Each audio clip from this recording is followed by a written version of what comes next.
Damn. Damn rude.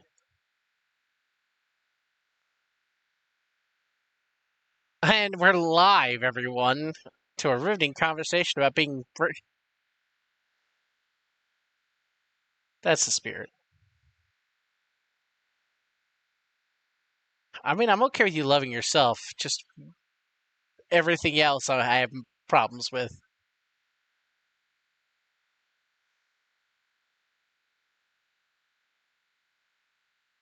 Whoa, whoa.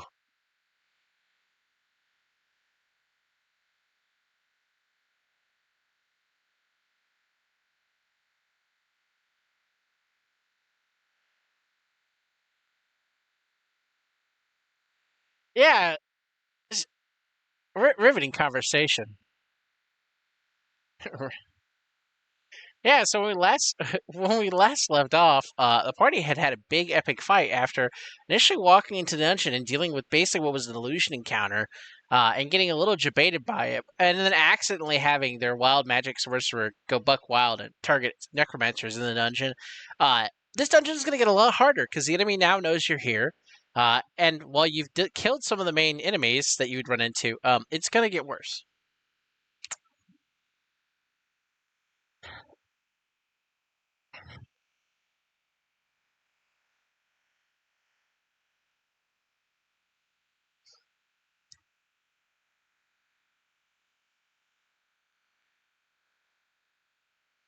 Yeah, there's some books in here. I gave you the books last time. If you want me to remember what they are, too bad, so sad. I gave you the names and what uselessness they were. Sh-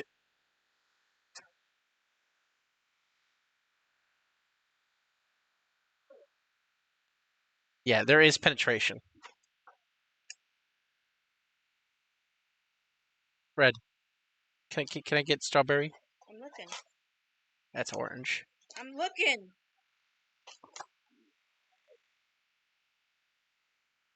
Use detect. I thought it was gonna have the stick. That's interesting.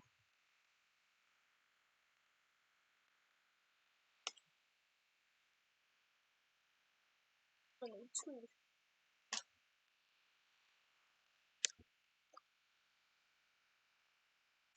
Thank you, baby.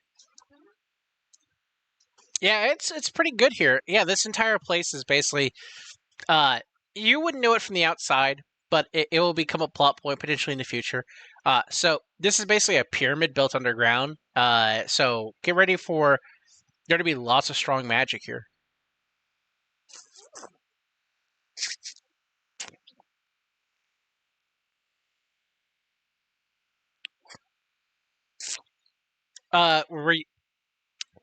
If you feel like this is the artifactor's home, oh yeah, probably.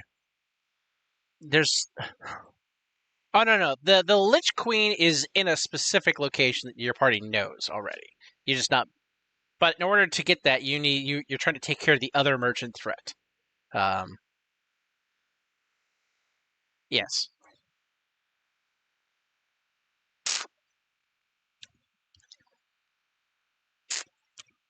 yeah,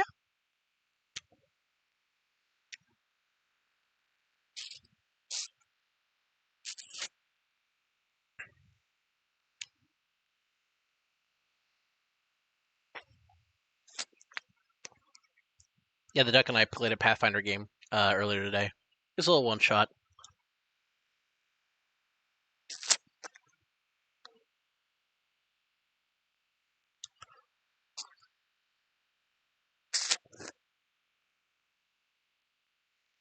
Yeah, it was a little stuffed bunny that was made sentient.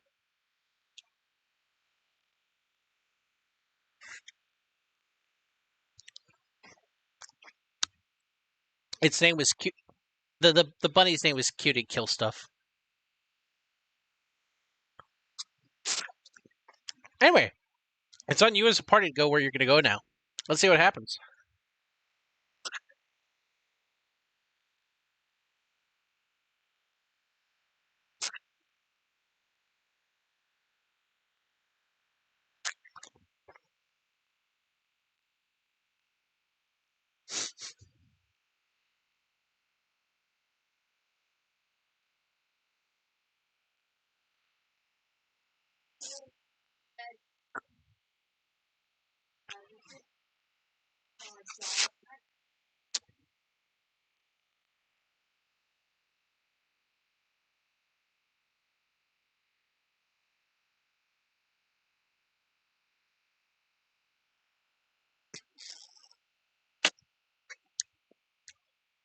No, remember dot.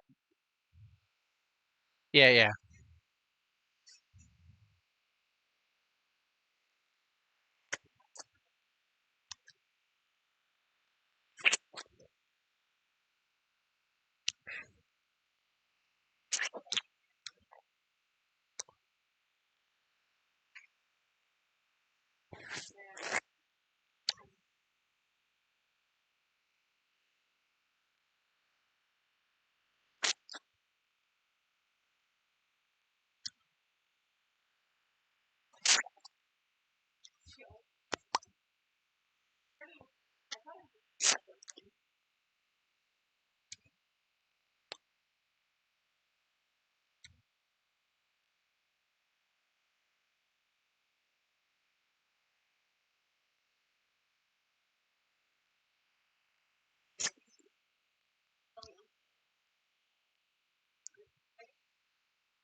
Plus plus four.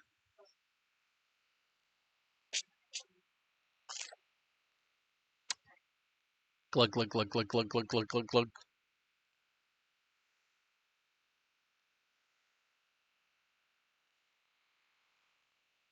No, we don't.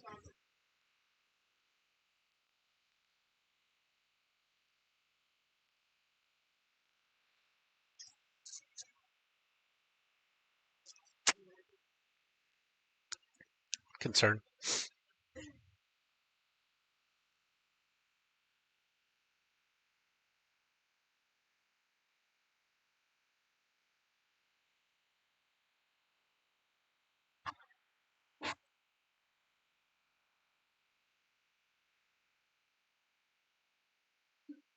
The tiniest ones that you could acquire are 2d4 plus two. The ones that series been making are 44 plus four. Um, those are I think the greater, and then there's superior, and then there's supreme.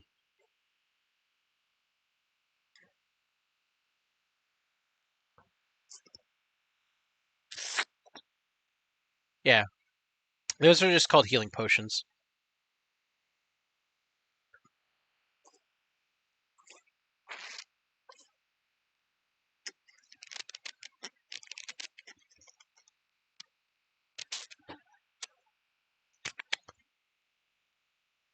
No, you're shy of 11th, if I recall.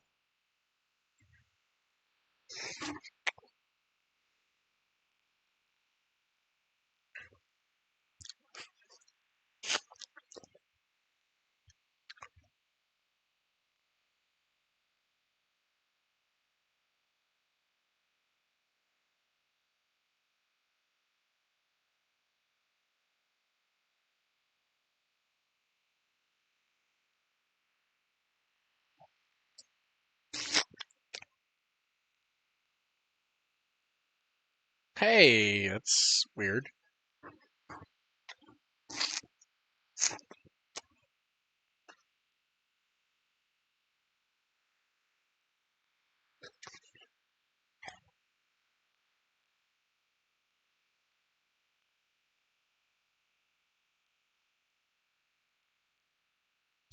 What are you trying to loot?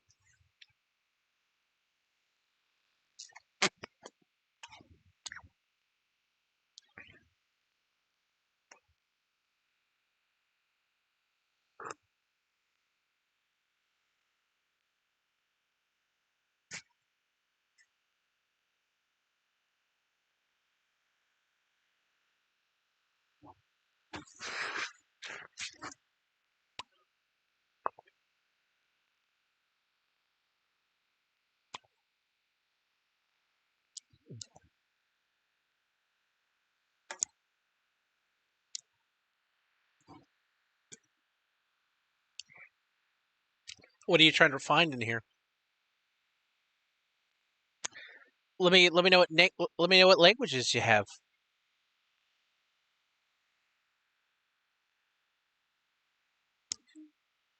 There's nothing to read here. You can't read any of the book titles.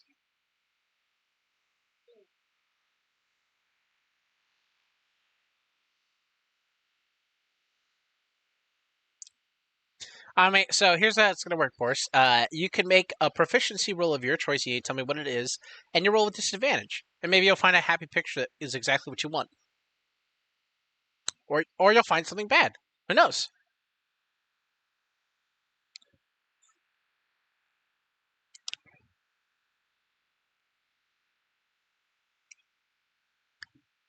Sure, make it with disadvantage. Let's see what kind of book you find. Interesting. All right. This book is in Abyssal.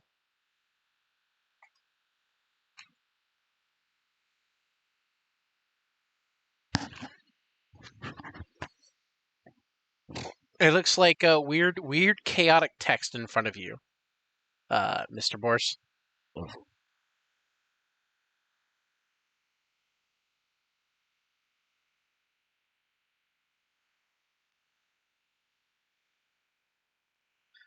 Okay. You put in your backpack.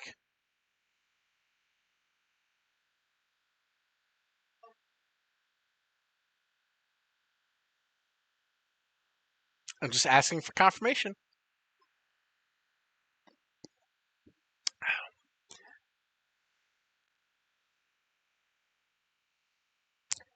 While you're reading it, no. It's just profane and chaotic, and it hurts your head a little bit. Like you don't want to read it, so you don't want to read it. Is your first instinct. So you're already mentally closing it when you close the book.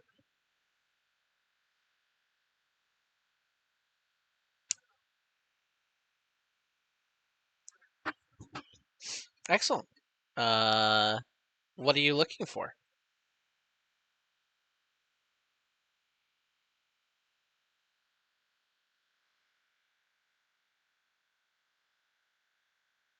Hmm.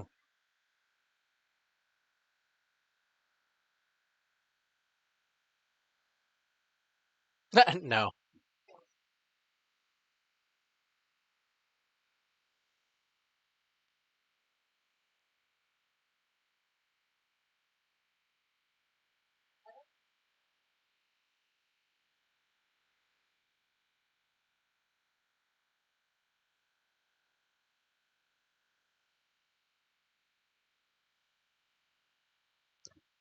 Roll deception. Nope, nope. Roll deception at that, Bass.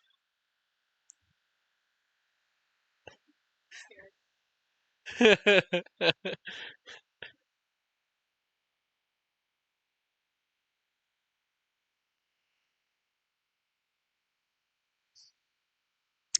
right. Anyone can make an insight at that comment.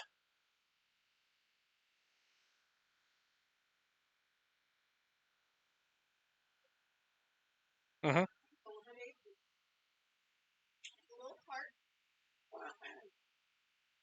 I was to say just the way you like it, but I would hate. The strawberry lemonade was tasty. So anyone else making an insight roll at Bass's comment there about not remembering? Anyone else want to make an insight roll?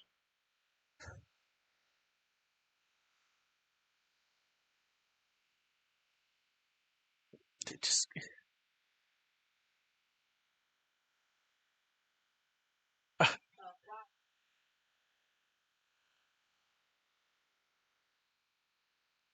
do you not have insight? Hello? Yeah. Oh. Yeah, but that should be a wisdom skill. Do you not have wisdom?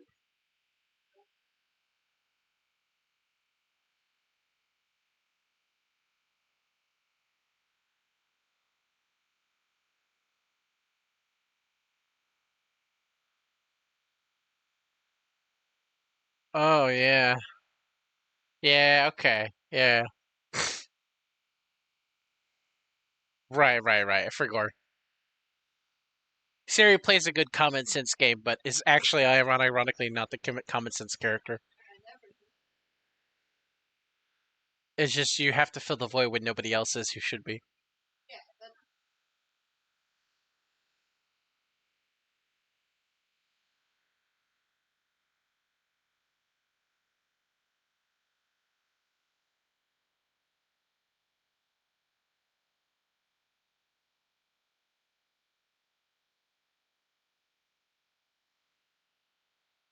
Yeah. Anyway, you're holding a book, Boris. Have you closed it or is it still open? Oh no, the minute you touched it, your hands were opening the pages, which is why I was saying you don't want to read it, but your brain is trying to flip pages.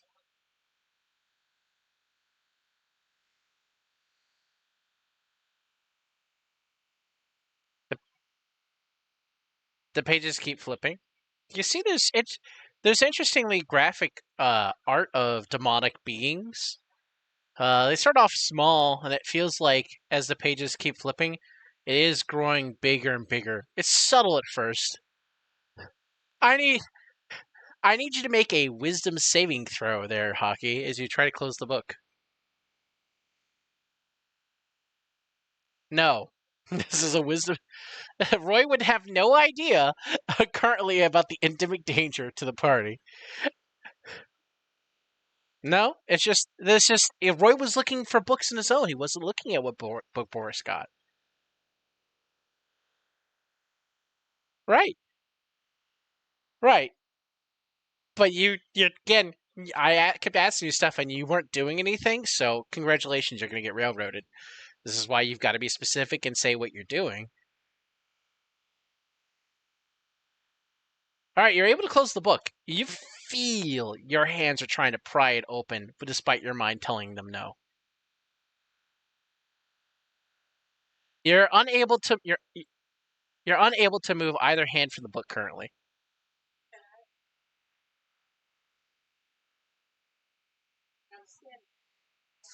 As I say, a perception 10, you can see Boris is like mentally struggling, and you can see his thumbs are trying to open the book pages while his wrists are like forcing his hands closed. No, no, no, no. I'm just telling you, like, a perception 10 would tell you. You could easily see it.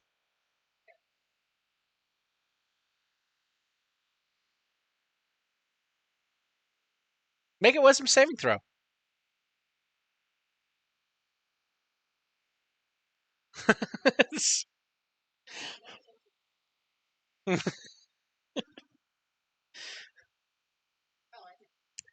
All right, so you're able to rip it out of his hands, and you don't know why he was struggling so hard. This is easy. It's just a book. Boris, no, Boris, before you can take a level of exhaustion.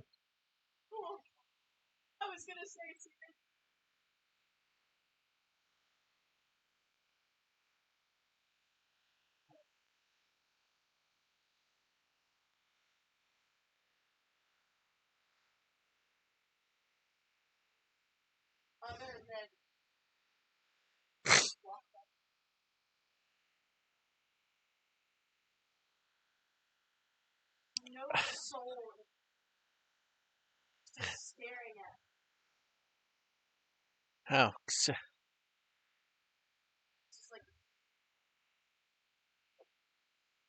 I mean, you're holding it long enough after the initial touch and seizure.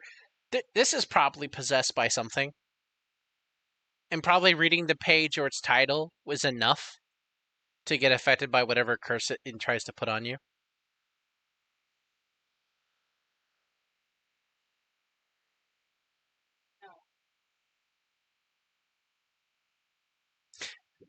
The book hurt you, and you want to take the book with you. Why are you? Why, Frodo? Don't put on the ring. How many times, Frodo, must you learn? God damn, you're a fucking idiot. Kill Florbo with one place blow. You cleave this book in half.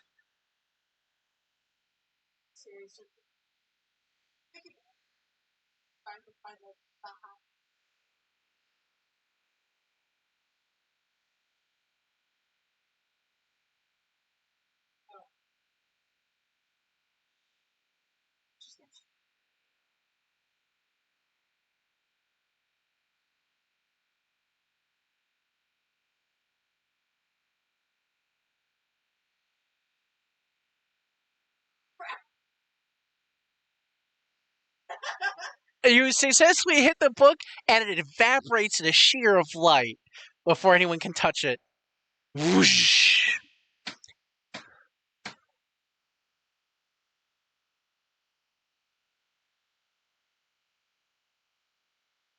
It's too late for that. It's too late for that. Hockey. I need you to make a Christmas saving throw, Hockey. hmm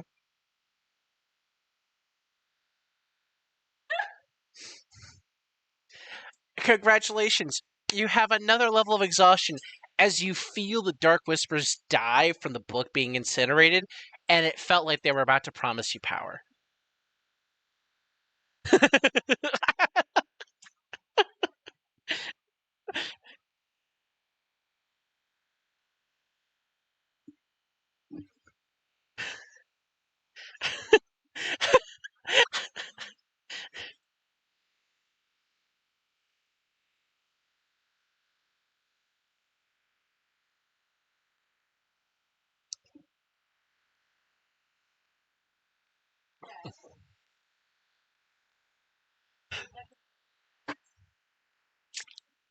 This is fun. Imagine being in a high level dungeon and without hazard, without detecting, just grabbing random books in a high level dungeon. You always go detect magic. You go detect magic. You never hold out against it. You always go, ah, my eyes. You could put sunglasses on. You could try to shield your eyes from the glare, but you never do that. You just always go with the, ah, my eyes, which is hilarious. I love it. Peak comedy.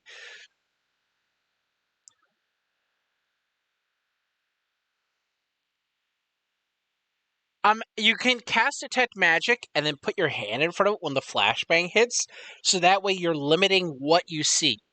Because detect relies on your active viewing. It's not just aura sensing; it's also your active viewing.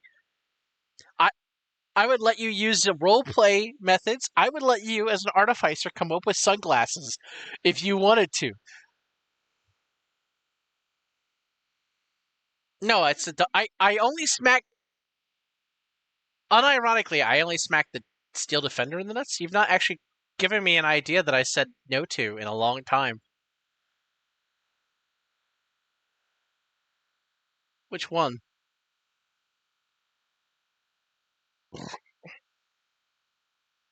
What was on it? Was it something funky? Was this Is this the one you were trying to do with the funky adamantium, or is this something else? Yeah. Okay. Go fuck yourself. Of course, it's difficult, Mr. GM. You won't give me nice things. Are they expensive, fancy, nice things? Yeah.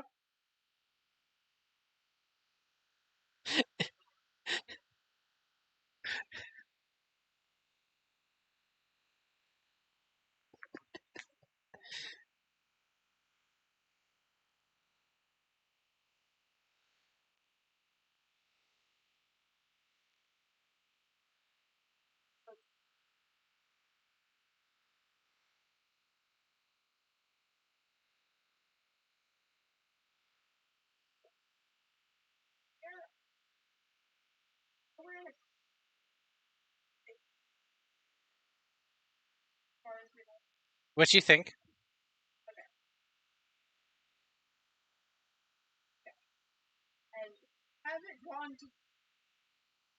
Oh, you're just in the entrance, basically. In the entrance. I mean, boons to help you is not a bad idea, but again, you're in a high level dungeon. You've already had a fraught with danger moment when one of your members of your party accidentally hit every character within range of a spell and activate a few foes that you didn't need to handle right off the bat, and you had people drop in the last combat. I'm just saying, I'm not pulling punches. If you're not ready for the punches, that's on you, not me. Like,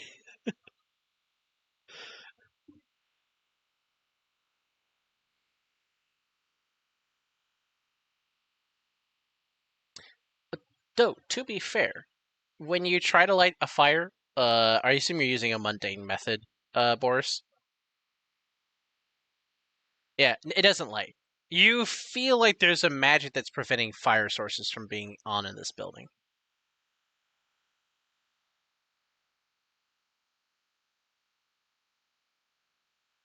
I mean, you have. I mean, you've got it aimed and ready. Not as far as you can tell, it's still in your hand.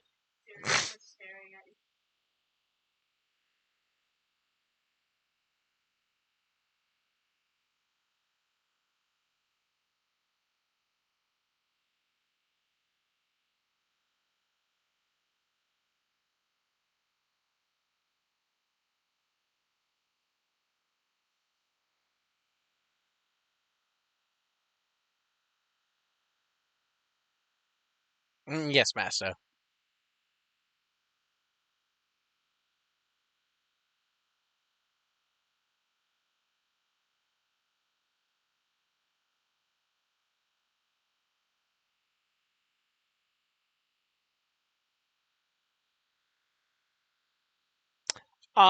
It's some kind of ceramic. You can't easily tell. That's not your trade craft. It's very fancy. It kind of clinks when you walk on it. It's very pretty.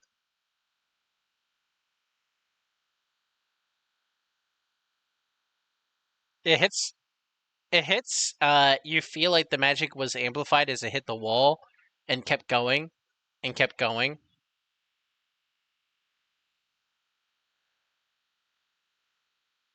Yeah. So, what's the range in your flame bolt? I assume longer than 30 feet. Yeah. So just for 60, you feel like that bolt went farther than you wanted it to, and it kept going and kept going. Oh my god! You just feel that flame bolt just go.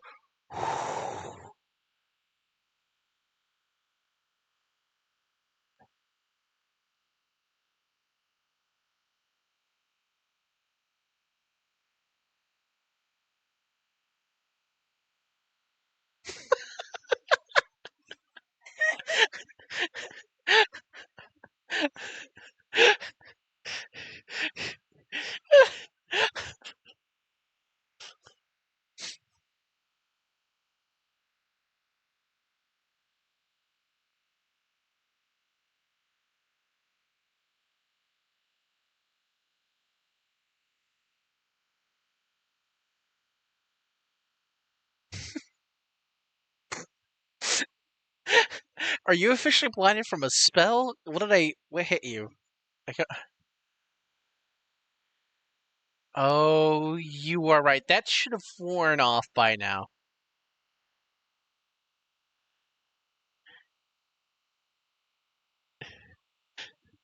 Yeah, you might. You can still be larping the flashbang effect for sympathy. It's perfectly reasonable. Nobody else would understand.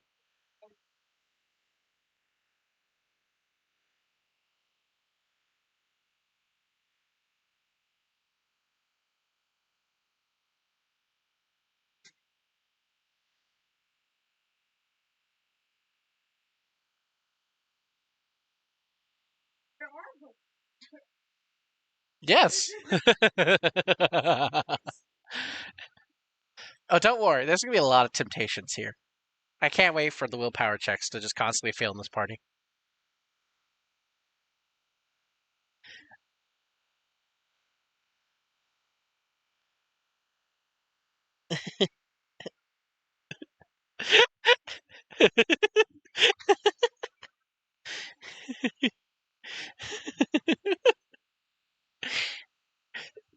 Too bad takes your chips.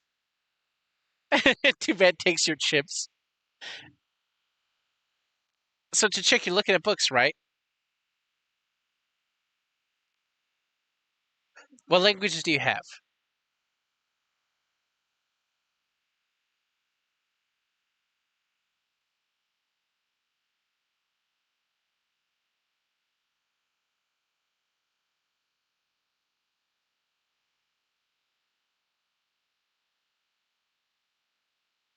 Yeah, yeah. So, in Orcish, you find what is basically like an art of war montage in Orc, and it's it makes a lot of sense. If you were like a soon-to-be warlord, uh, there would probably be a benefit for reading this fully. But at a cursory review, it just feels like a treatise on war and how to properly starve human population specifically.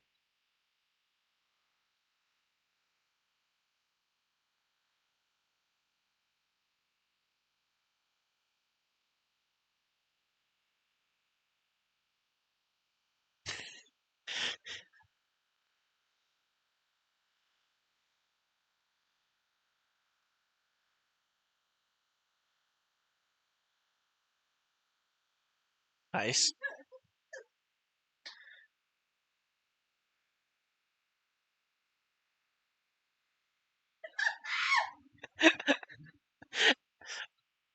That I think that was the one that was an epistle, if I remember correctly.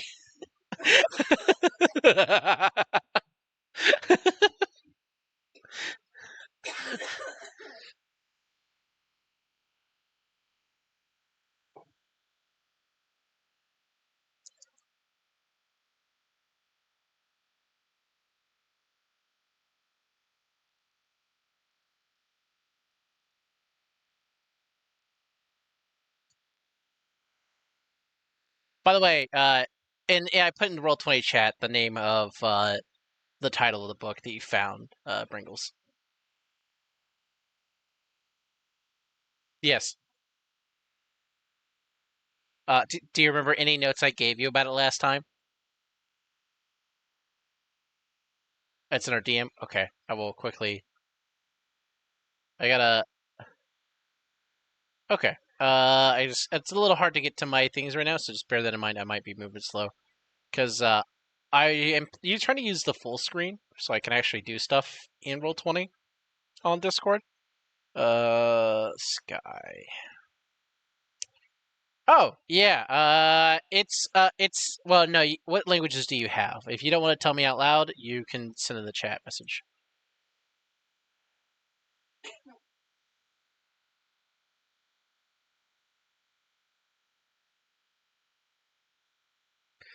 You cannot. This appears to be some kind of elemental tongue.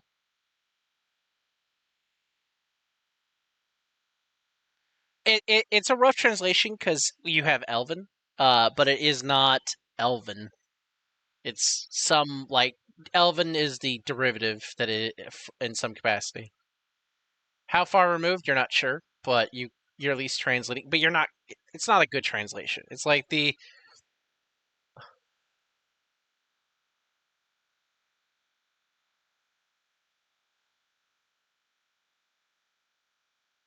I was gonna say it's like saying Roman, like Roman Latin, but it's the church's Latin, and then trying to communicate to someone in Romania.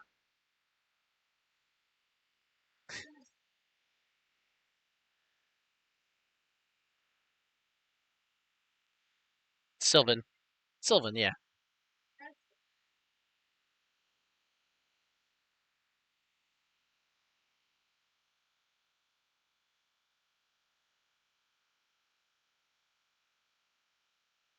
All right,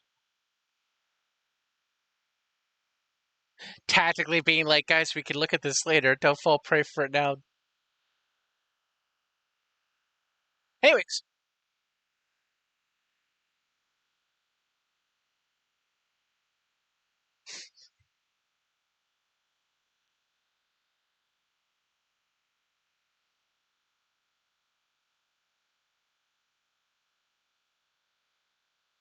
oh, okay, I see which one you're on.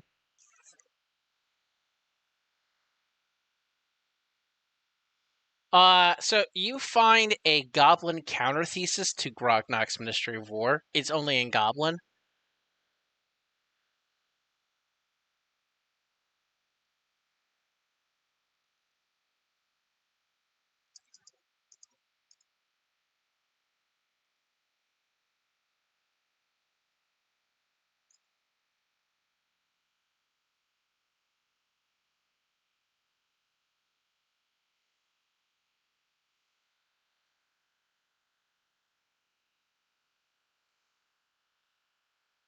Not on the one you're in right now. No, there's no Elven books. There's things that have derivatives of them, but nothing of interest at you at this point.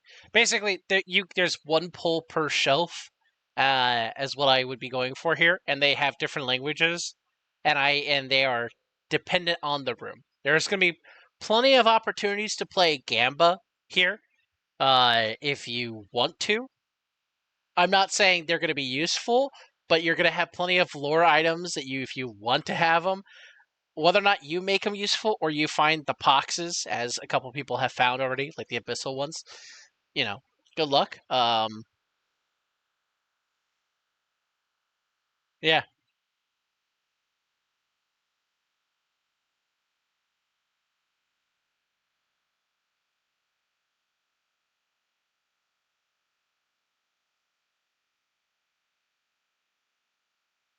Have you cast comprehend languages yet?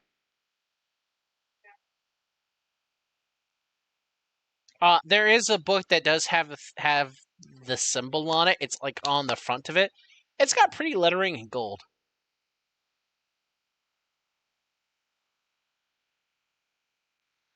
Oh no! Here comes the roll. Live and let die. Down, down. Live and let die.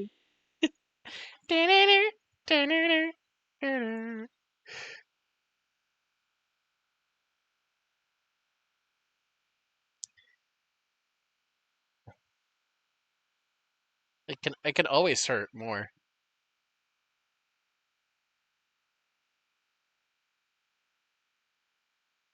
Well, that sounds like your rapier.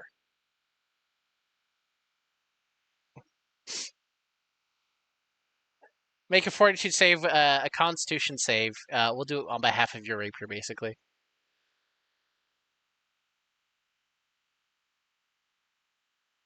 It will resist rusting, but you feel like there's a speck of rust on it when you look at your rapier the next time.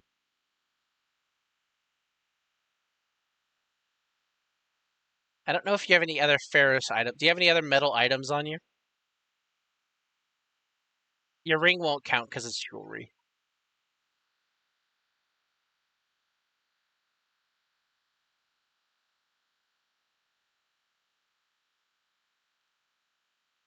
No, your leather armor wouldn't count.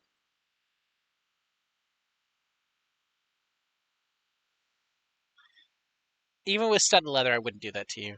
That seems dinky. Okay, so you cast comprehend languages.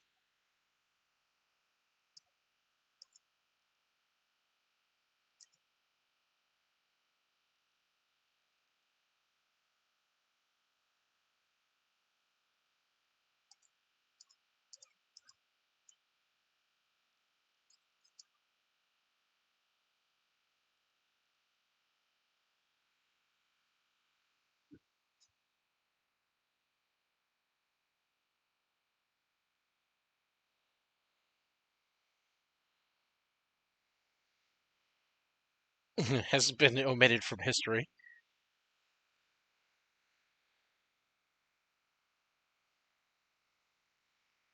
It's in a language that you don't know. So while you can currently read it, if you attempt to read it, let me know. If after the comprehend languages fails, yeah, you will not still not know the language.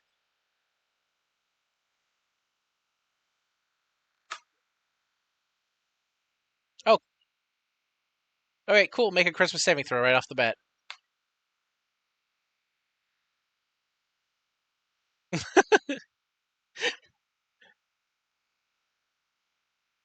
So it feels like this book is being edited in real time, and as you're reading it, it's like you're watching a writer and another writer fight each other on the page. You read a sentence, you read a sentence, and it changes immediately to something else, which is usually in opposition to it, and it's hurting your head. There's not a cohesive line.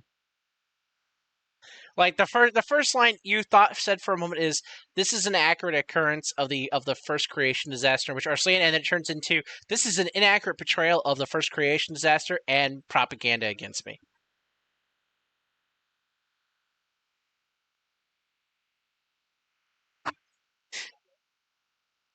You when you close the book, you realize that the book doesn't have pages.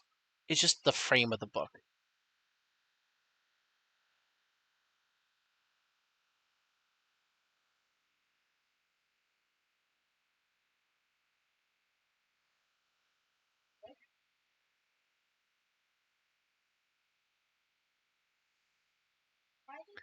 Okay, cool. I had seen the.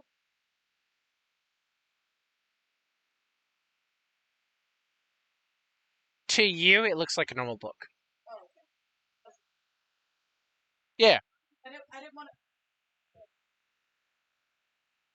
No, But currently Dot is the Dot. Dot Dot for you. The book has no pages until you open it, and then it has pages again, and it is gold embossed lettering with hints of gold on the outside, feeling like it's growing more and more audaciously gold by the second. For everybody else, it's a crappy leather bound book that's kind of decaying in time, and you don't know why he's so interested in it. Basses.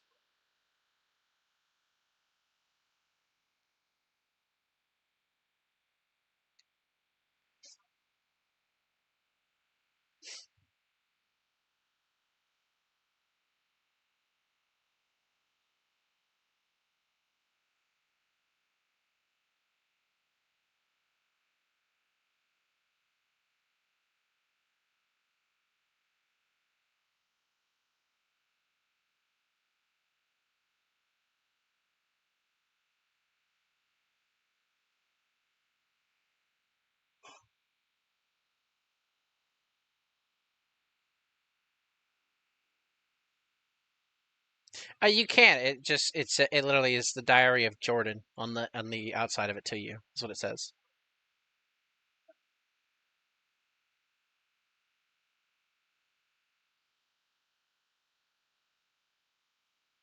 Yeah, no, you have the actual title. Yeah.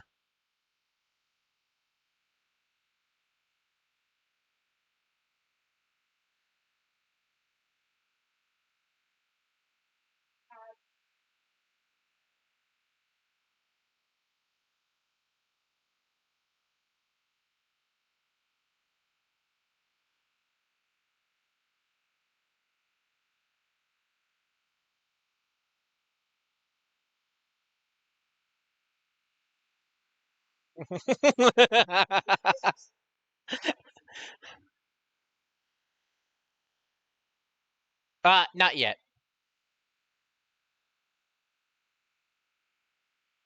I mean, it's probably like,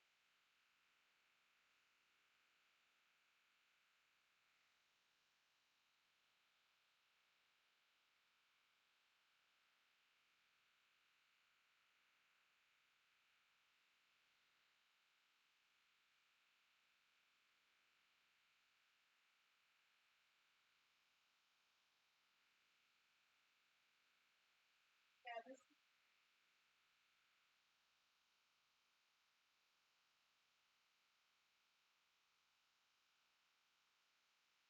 seriously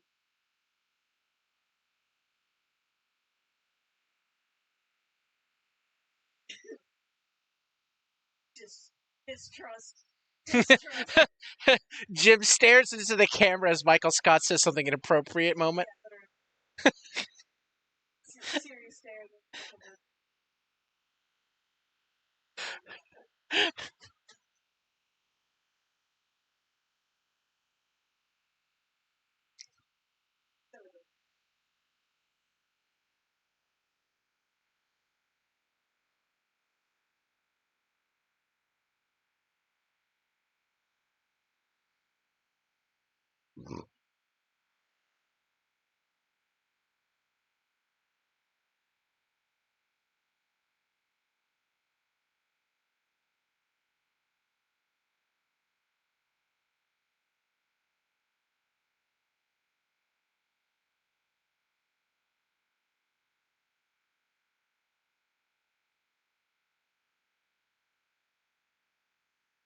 Yeah, you were checking the books down there. I asked what your languages were, but then Hockey did weird things. So, what languages do you have, Obrus, on Roy? So there wasn't anything you could read immediately. You could always grab a book at random, smile, and see if the book has interesting things inside. It is a lottery risk. The gimmick here is like you're initially down here checking. That's where I would have you pull first, unless you decide not to because of Boris, and you're up here now in this room. So you just let me know which bookshelf you're pulling a book from.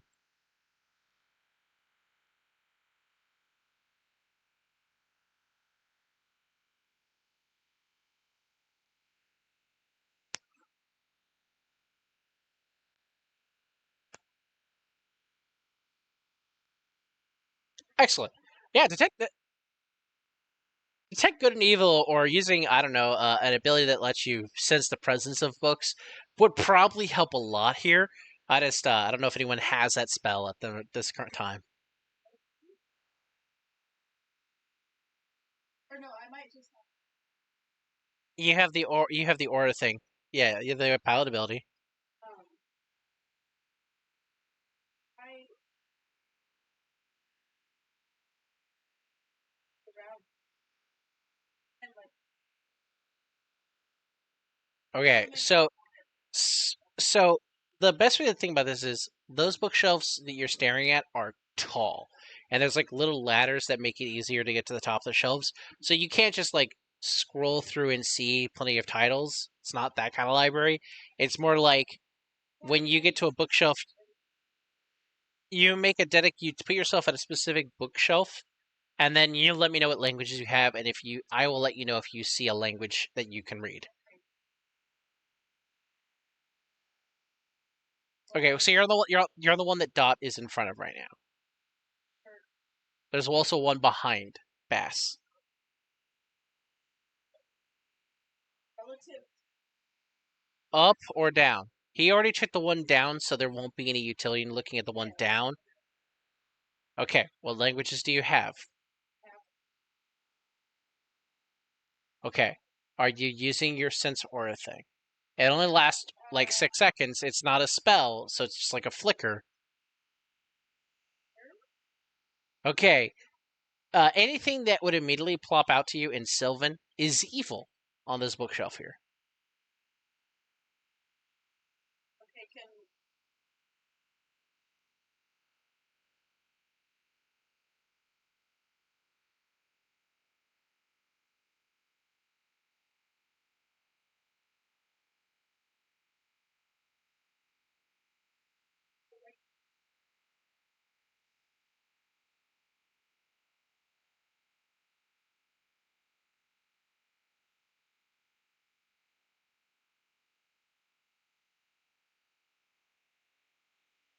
I'm on the same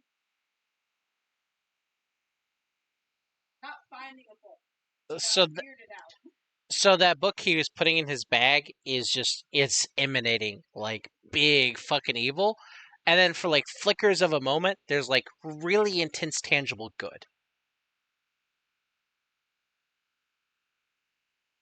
Also, you realize the book no longer says Diary of Jane. There's a weird Arsenian mark on it that you still can't read the title.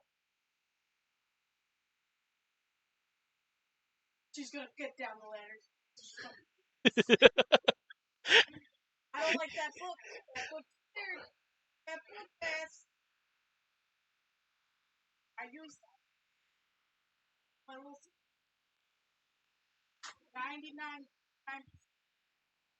There's some weird.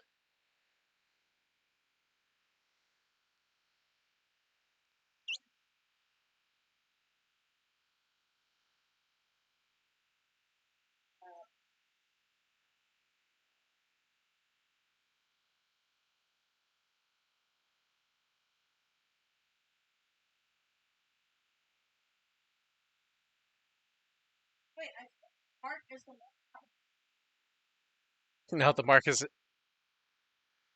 the betrothal mark is not visible to everybody else either. For the flicker, yes, you can see it on his hand.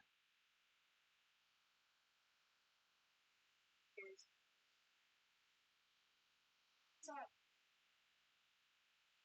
I don't know.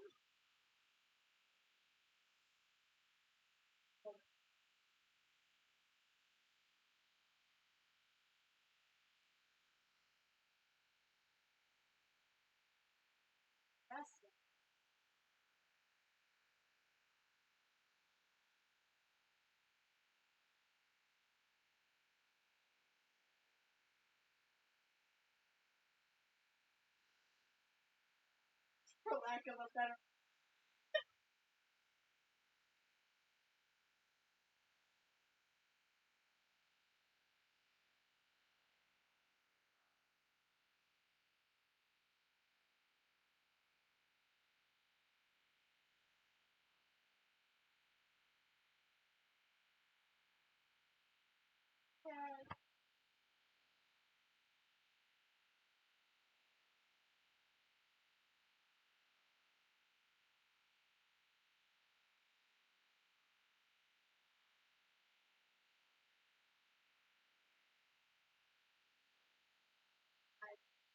Probably right.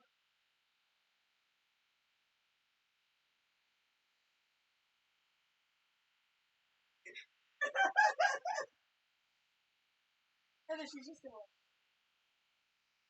let her a big sad go to find out.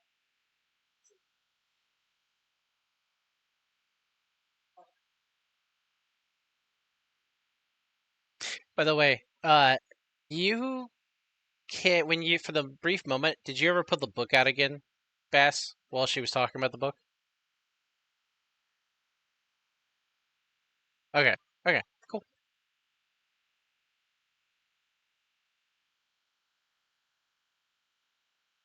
sure.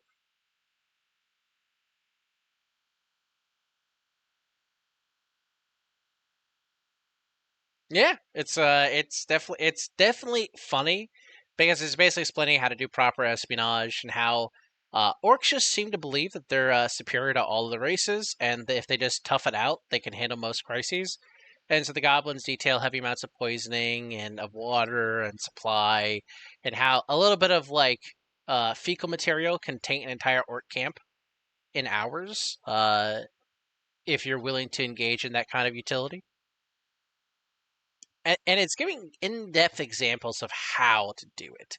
Like Grognock over the here was giving like philosophy, and yeah, Grognock was giving philosophy, but Govold is giving examples.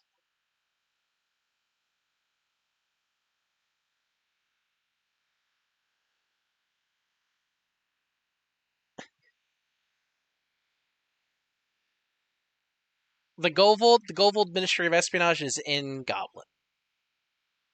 Uh,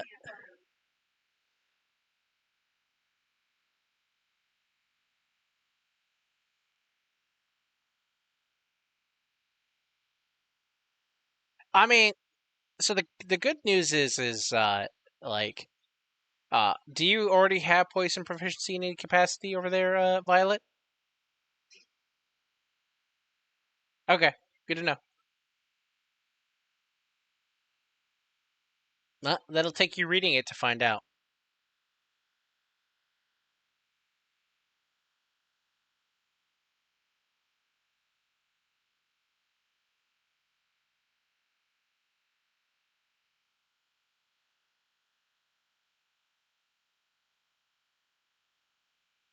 Yeah, Bradley's been over here by the door with what appears to be Boris and Chichik and Kathleen for a hot minute.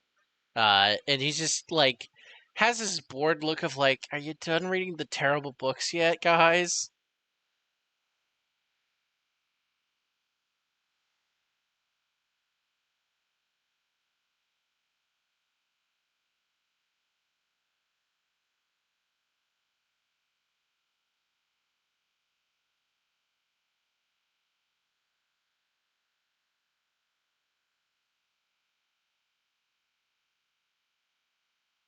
Well, you got to find a willing beast.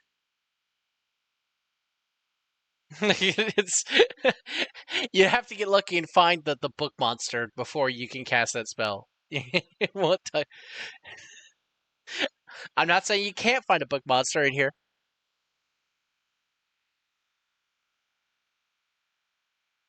I mean, that makes sense on that reading, but unfortunately, the way the text reads on that spell, you have to touch like an aminal, and then for the duration of the spell, you have the animal sight. It's like the hot guy in Game of Thrones who could use his he could see the hawk's vision while it was up in the air. what brand became. I don't remember what the thing's called. Anyway,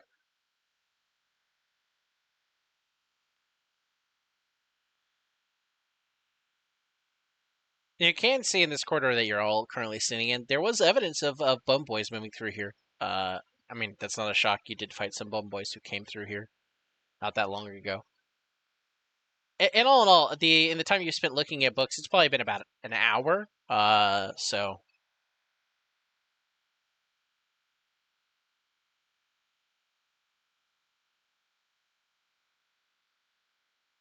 well, they're the bum boy. They were the bum boys we fought. I think is what Brad would say. You know, because when some spell went off, you guys talked about there was a bunch of bum boys who came rushing in.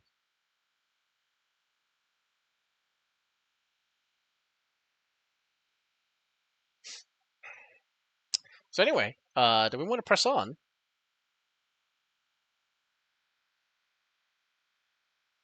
Brad is looking at one of you to take the lead. Understood. All right, to chick. Yes, I want you to make a perception roll as you step into this corridor.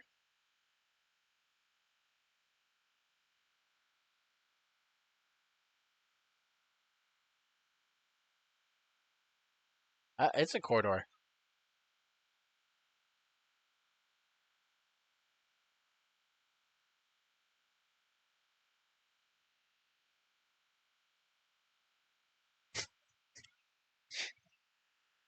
Just waiting. They're just waiting on the player.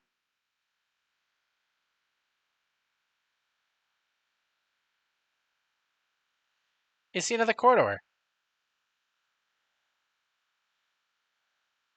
Yes, make a perception roll, Violet. Okay, you step into another dimension when you step into this tile.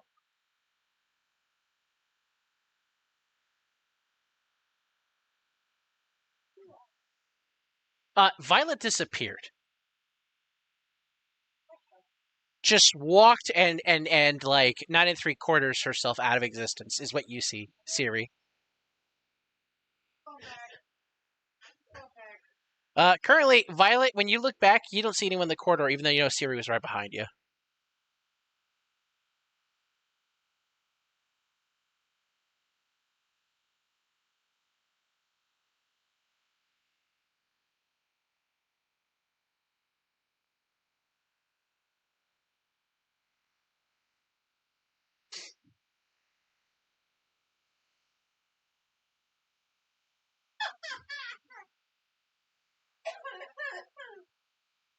To Chick, I need you to make a wisdom saving throw to Chick at that psychological attack. It's not your fault.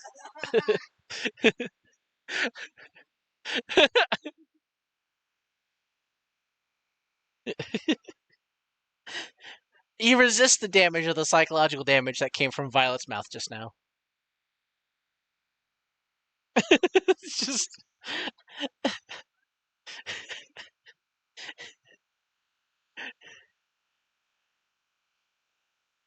yeah, no. So Violet, every time Violet walks into the other box, she just disappears entirely around the corridor, and you can't see her. To Chick, and then she just phases back in. Oh, oh no, I'm so sorry.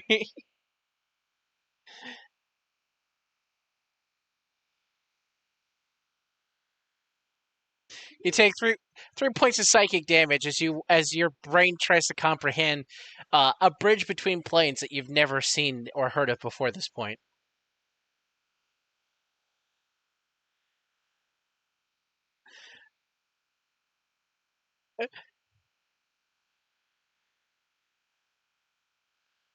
And then reappear because you did a little like hop skip motion here. Where you're like, huh? I'm in, I'm out, I'm in, I'm out, I'm in, I'm out. It's like, all right, chick, I'm so sorry.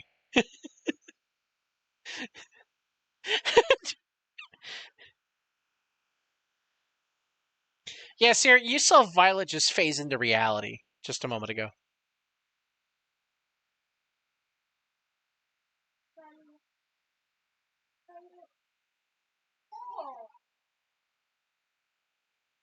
Well, no, it's like she.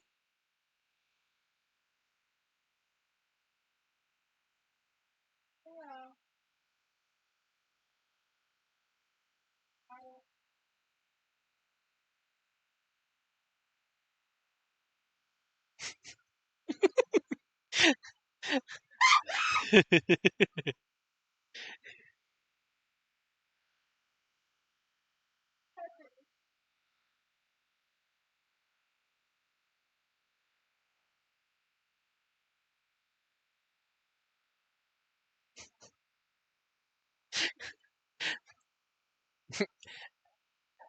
Many people. There's no good people on that side of the dimensional border. Zero. None whatsoever.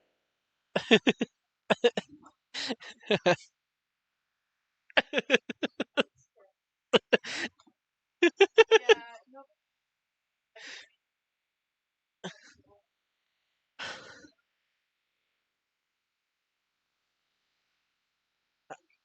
Yeah, you've got to get to the right hand positions to talk like Trump.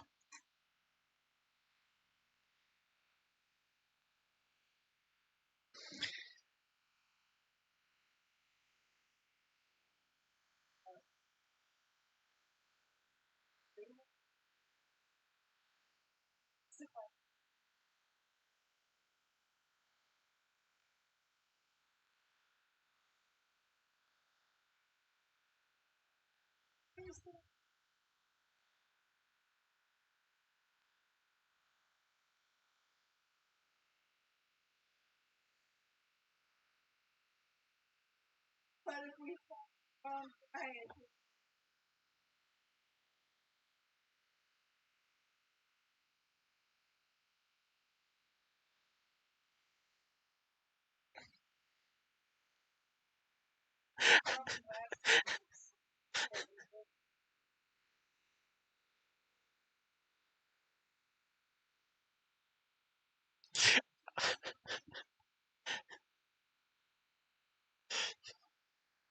Brad, I assume also Sky are just staring at all of you having this conversation in the corridor, and they're just like, "What the fuck are you talking about?"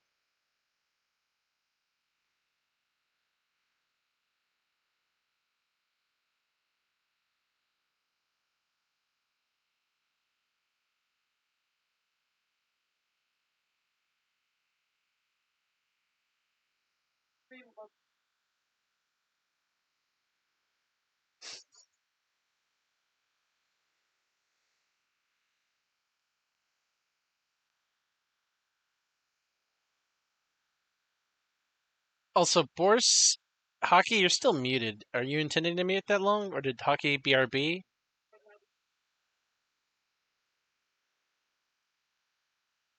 Okay.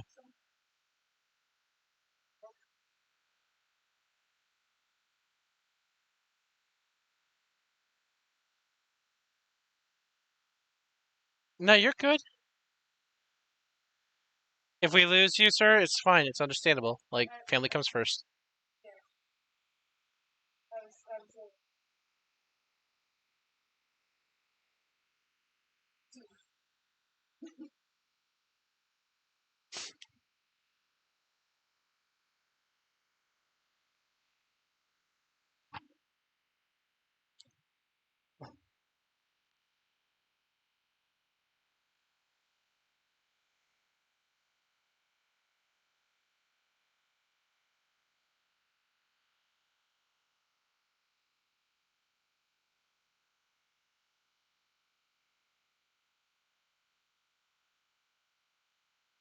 And like in the middle of the Violet talking, all of a sudden it just cuts out in the hallway.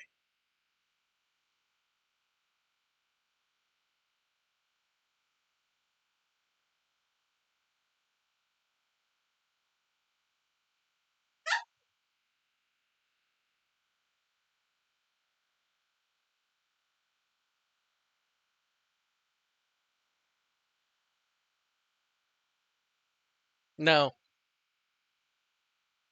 there's nothing you can see in the corridor. No, it's just no, it's a corridor. You just don't see anything in the corridor.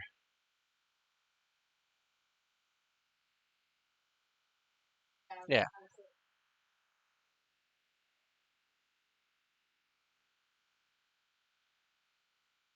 Hey, you realize there's two other people in this corridor now. There's a Bass here now with you, to Chick, and Violet.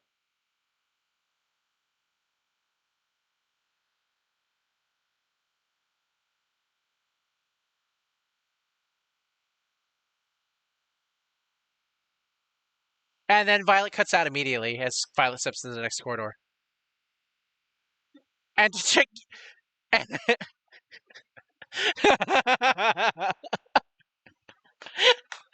Oh no!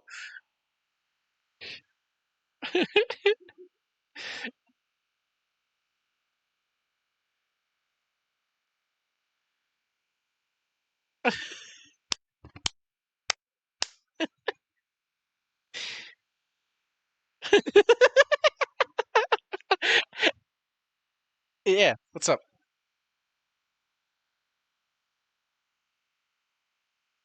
Yeah, yeah, yeah. You do. It looks like you feel like it would be a lot dimmer in a light source. In fact, it's way dimmer in here because there's like an ambient shine from the walls because they're not gold, but they're goldish. And I mean, so there is still the flashbang, but it's no longer like you're staring directly at the sun. It's now you're like getting a tinted view of the sun. You can make out the details of the walls if you want to. No, make it Arcana.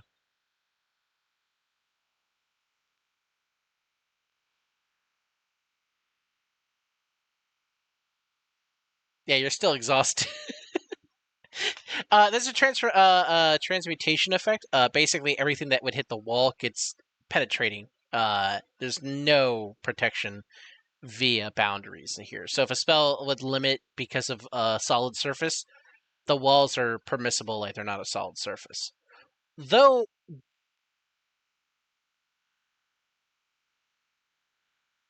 over here, where you would expect to see your friends moving, in fact, you'd see them disappear from reality. No, there is like a weird door-ish thing, like a portal. Yeah, and it feels like a dimensional line. You don't know if it's natural or not. You can't ascertain in this current situation, but there's definitely like a membrane between realities here. But you have to get past Siri to do that. In Craxus, yes.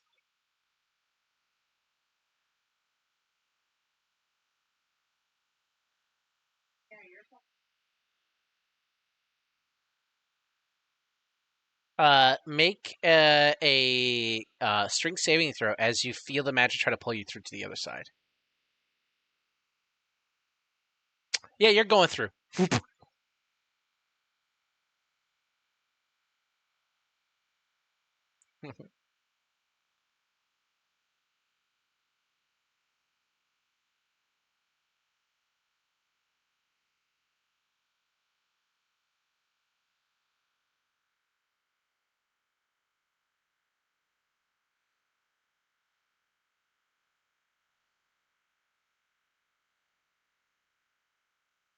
All right, and you hear Chick's noise cut off the minute he walked through the corridor line there.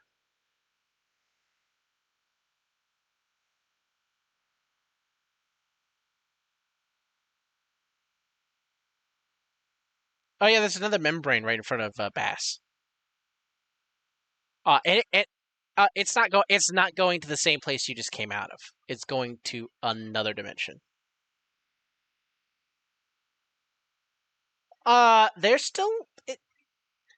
It's weird. It's the same design, and the magic is done in such a way that if someone fired from where the stairs were, a beam kind of attack, it could hit you despite you being in another dimension, and then escape that dimensional boundary behind you and say hit someone in the books area that was over here, or keep going through the walls over here.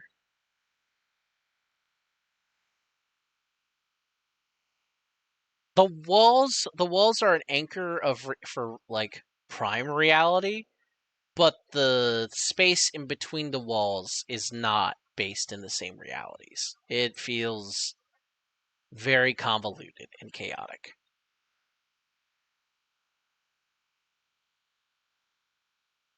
Oh no. Oh no.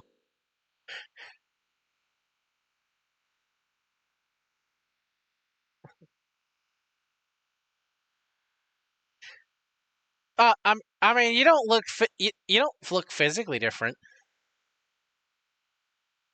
No, it's just you're from the same plane. You just are in a different plane. Why would your magic change? I feel like Bingles would go unconscious from that shot there, but hey.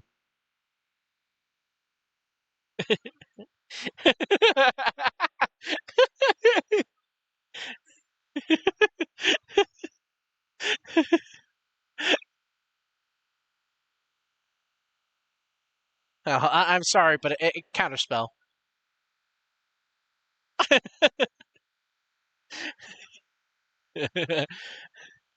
That's- Whoa. No, you do not hear Tick Chick or Violet whatsoever. You can still hear Bass. Bass is waiting for Craxus, who is not coming through the membrane. You lose you lose hearing of Bass, but you hear Tick Chick and Violet now.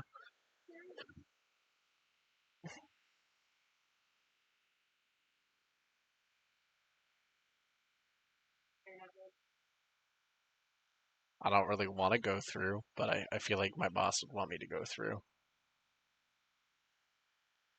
Oh, what am I being asked?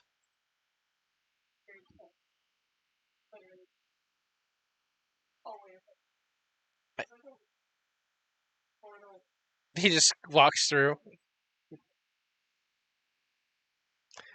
Hey, Bass, what's going on?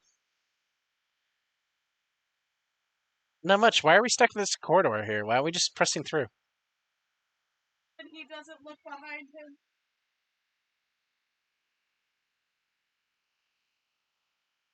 He looks behind him and realizes there's no. Well, that's weird. Let me go. I Where's Bass? Ba- Bass is around the corner. He looks. I fucking hate magic. I'm not. Look, all right, all right. I'm pulling. He pulls out a rope. It's like 50 feet, hemp rope. Ties around himself. Throws it to Craxus. Wrap yourself with it, and then Craxus hand it to Siri. Sky, are you gonna come? Roy, are you coming? Do not. Do not. I'm gonna come. I'm gonna come.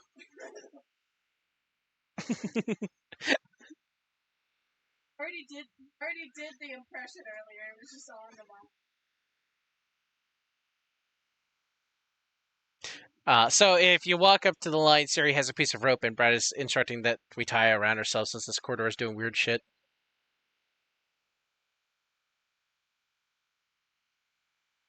There will be a Kathleen in the Kong line too if Roy and Sky take the rope.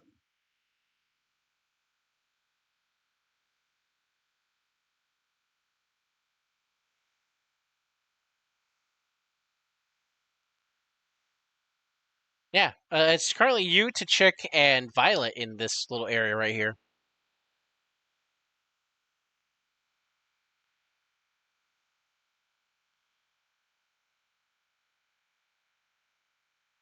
Nope, you're good. I, I love that you.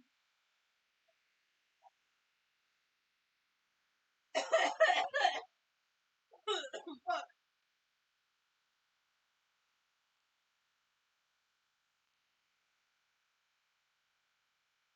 All right, so Brad walks through. Everyone who's in the Kong line over here will need to make strength saving throws because Brad doesn't know this is a bad idea. I mean,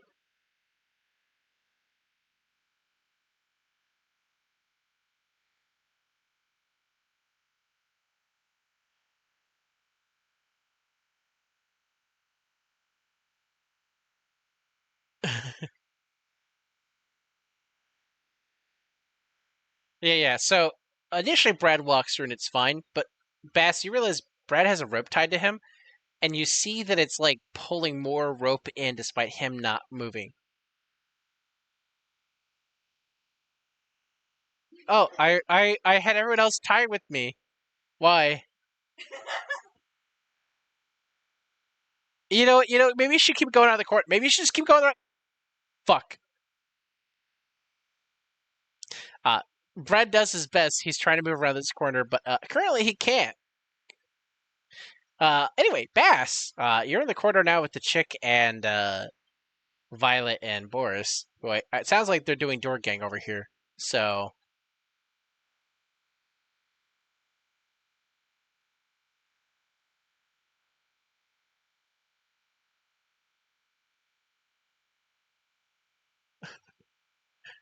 hey, that door, this door is currently open, by the way, Hockey.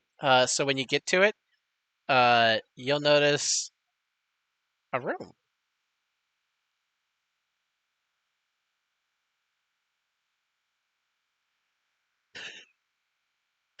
I still understood. Make a stealth roll. That's okay. Yeah, so that doesn't help you necessarily from being seen because that's not what's causing to be seen. As Brad comes in and the Kong line of people get dragged through, that then launches Brad into everybody else, so it just turns into like a clusterfuck pile here as you all just like stack up on each other.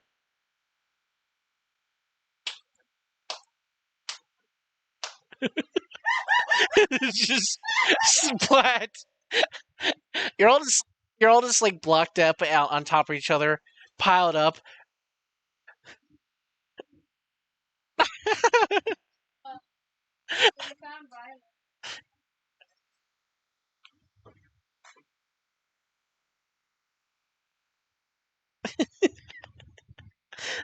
Okay, maybe the rope wasn't a good idea. No, because they were all scared on the other side. None of them were moving, so I tied a rope around myself and told them to follow me.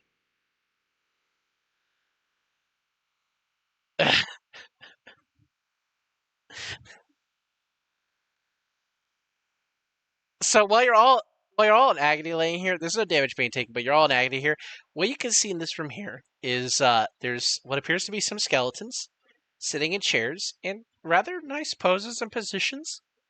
They all appear to be holding books. There is one that is like leaning over and reading a book, and then there's three skeletons over here on the far side looking at bookshelves. They don't appear to immediately turn to notice you when you all slam into the corridor over here.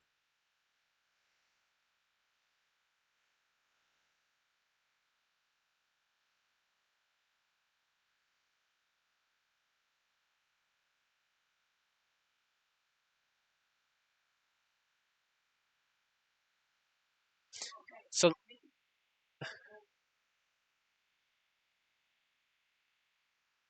So Kathleen would be the first to come up. Like I can't click Kathleen, so then it'd be Sky would be the next person to step off. So you can either go through the door, Sky, or you can go back into the corridor. All right, then it's Roy.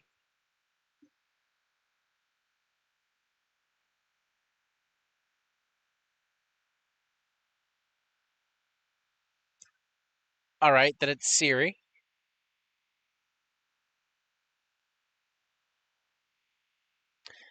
You can move in back into the corridor, or you can if you click on the pile.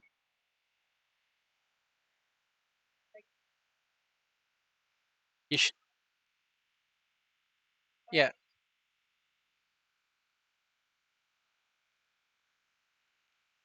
All right. Brad can't. I can't select Brad right now. So the next person would have been Bass.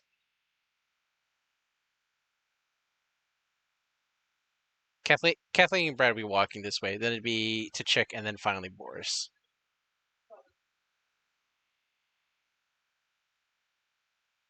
Walk this way.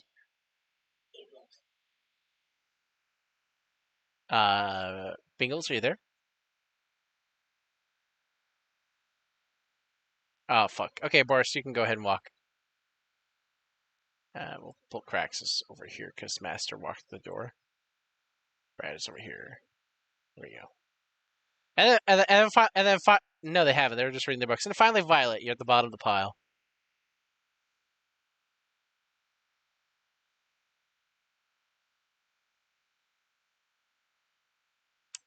So when Craxus walked through here, Craxus had to step down. This is about a 5 foot drop. It's not heavy. It's just like a second tier.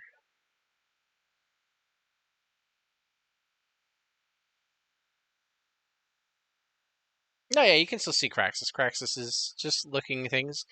He looks at you like, the skeletons seem to be fine, sir.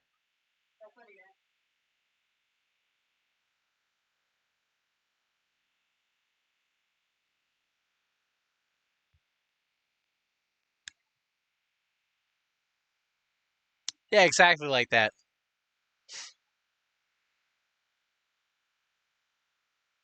So I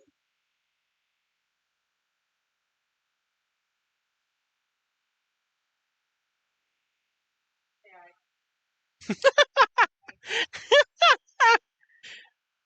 Oh.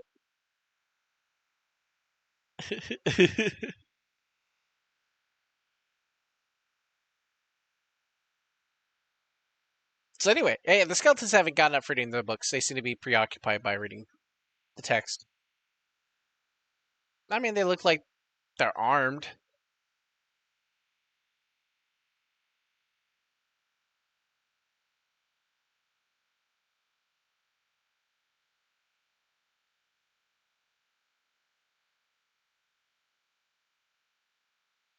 Sir, could you, from the one over here, in a language you don't understand, but he's clearly talking at you. Anyone understand Draconic in the party?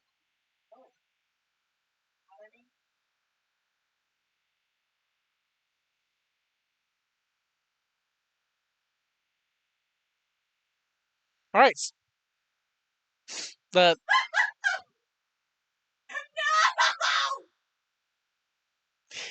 the skeleton can't show expression, but it's just staring at you with the empty eye sockets.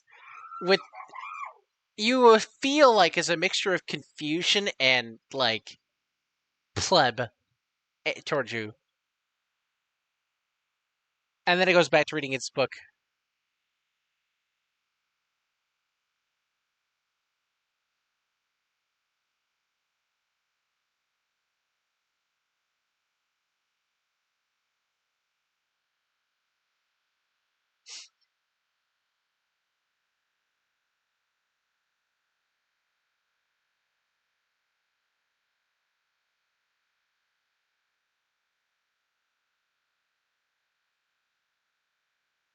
Comprehend languages is a self effect only.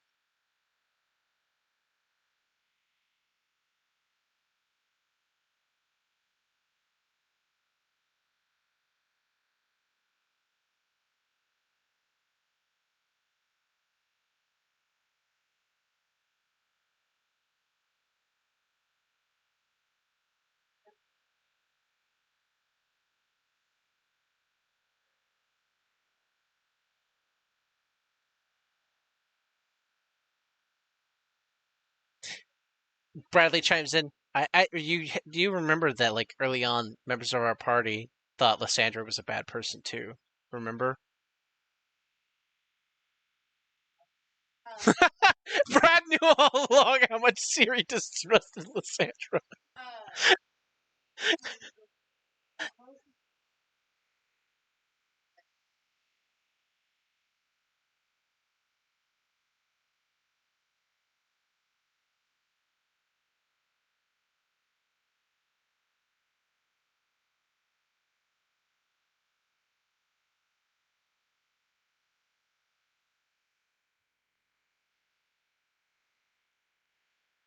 Uh, Eventually, one of the skeletons comes over here, and in Sylvan, are you folks lost? You're in the Necron library. How may we help you?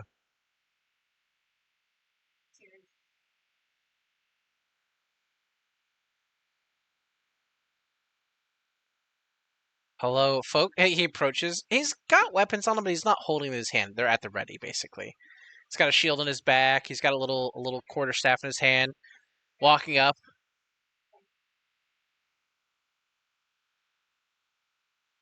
I mean, he looks guarded, but he looks like he's trying to ask you something, not attack you.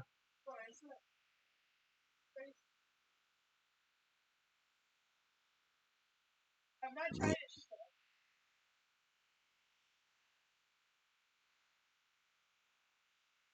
I'm gonna just talk to the. Okay.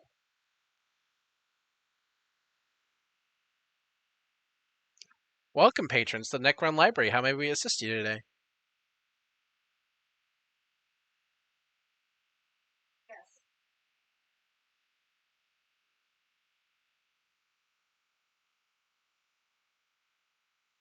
I mean, you found your way to the Necron Library. Maybe you got lost on the way, but you know where you're at now. Um. I don't know where the Necron Library is in your world, but we're in ours. Yeah. Oh yeah, you had to leave the plane of the living in order to get here. You're in the land of the dead.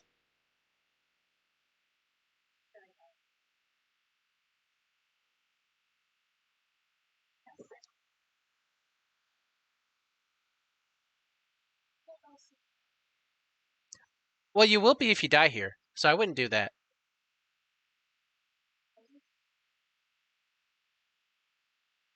Um.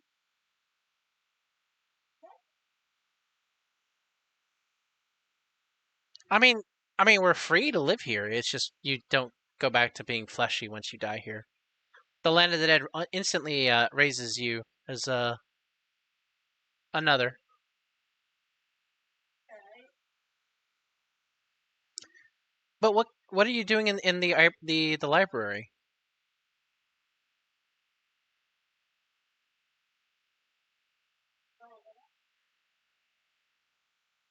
Hmm?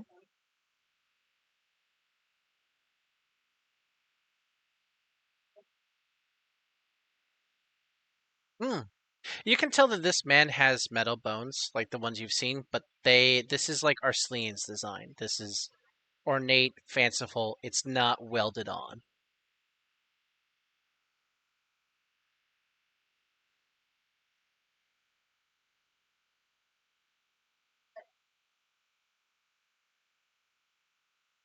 They look like. A blasphemer. Understood. Uh, are you trying to find this person? That's pretty profane of you to seek someone out like that. Um.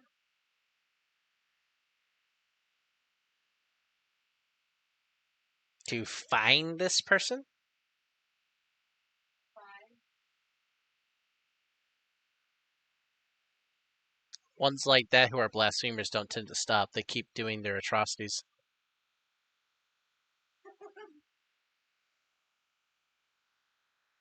um. Yeah.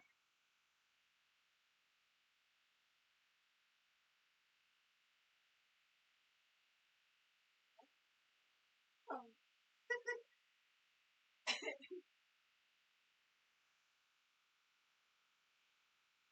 Payment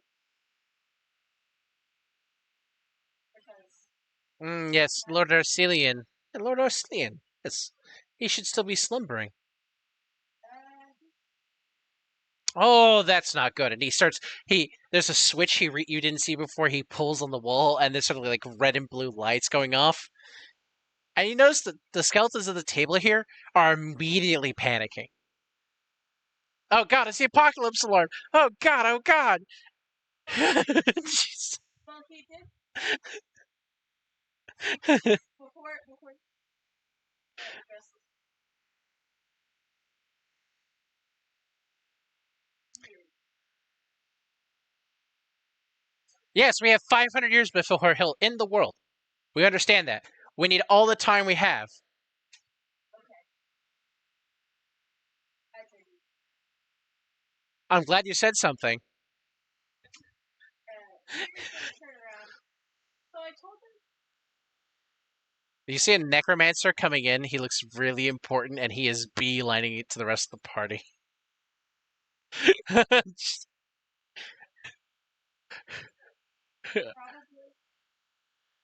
this they start communicating in a language you can't understand. They're talking to each other. After a few moments, the worker steps aside and the manager rolls up. I understand you speak in Sylvan, and you said Arslan is alive. Yes. Which one of you copulated with the bastard? I So, there are both suddenly drawn. One of you committed the most profane act to Lady Navalder could ever have accomplished. You gave life essence to the traitor. Yet you defend this one? They're a blasphemer of the highest order. We will be able to find them immediately. They've been marked by his affliction.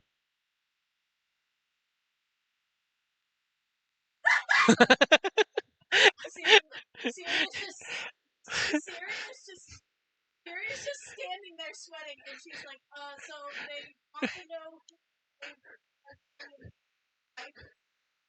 uh very very upset. Very upset. And she's like her body language sweating. Gave Arcelian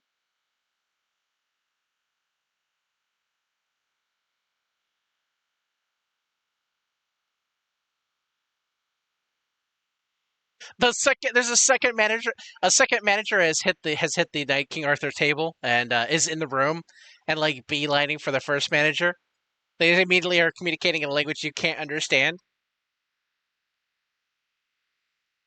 There's now a yellow light with the red and blue lights. It's a full on flicker effect.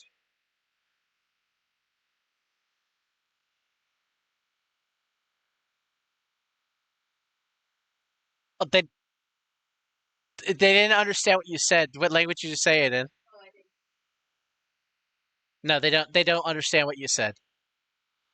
she's gonna turn around and start like why trying she doesn't know what you're saying, but she doesn't trust what you spoke.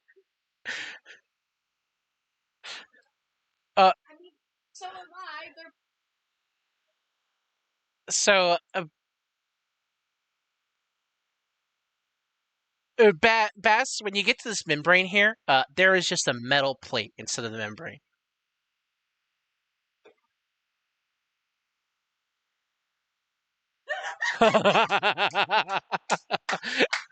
Yes.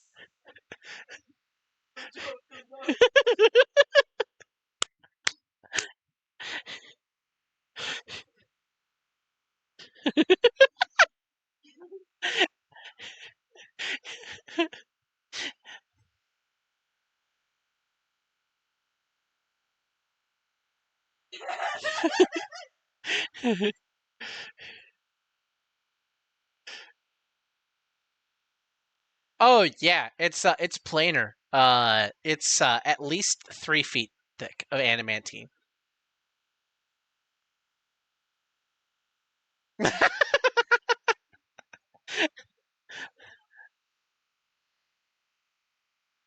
Oh, this is the portal.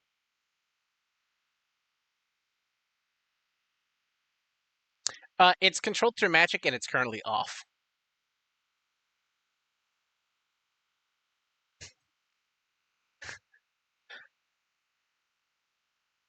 It's directly a switch. If you could get to the where the wire is that controls the flow, yes.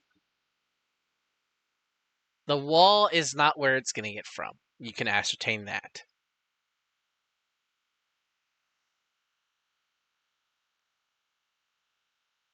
So this one in Celestial looks at all of you and goes, "Listen, I know my cohorts are threatening to kill the blasphemer, but if you just give us the blasphemer, we might be able to do an analysis of their life essence and figure out a weakness to Arslan. We still have time." does anyone I don't have Kathleen could translate. She heard it. Yeah, it's not a combat, so I'm giving you the benefit.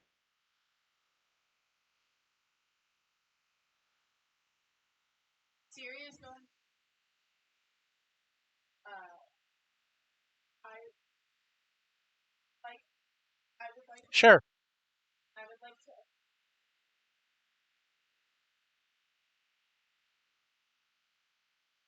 I mean, if you're rolling insights to see if the gentleman was telling the truth, so far both of you think he's telling the truth. Everybody else, you can pick up the hostile aura. It's just the nice Necron manager in Celestial is seems yeah he seems pretty chill. Uh, yeah yeah you can see it was here a moment ago, and it is behind a panel that is now covered in adamantine.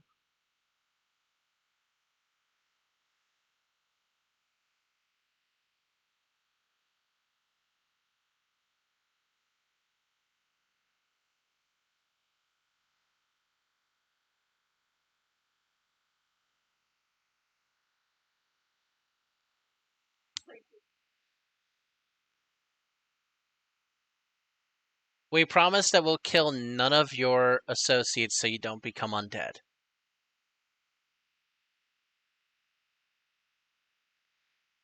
He is here with you.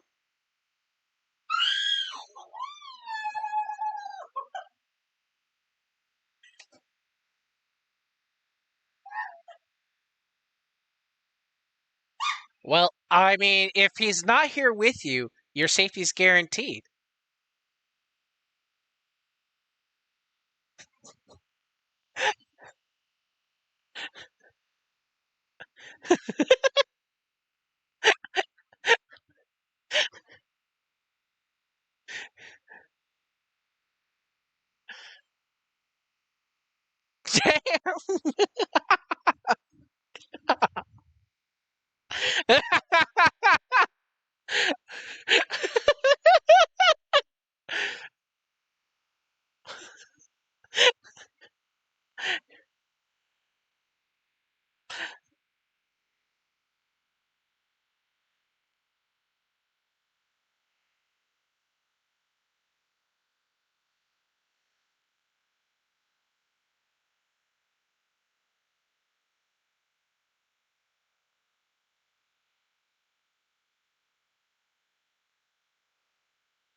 No, with fast. Oh, we'll go with.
I'm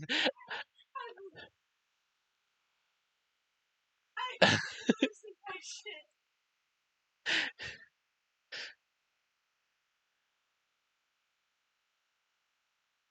But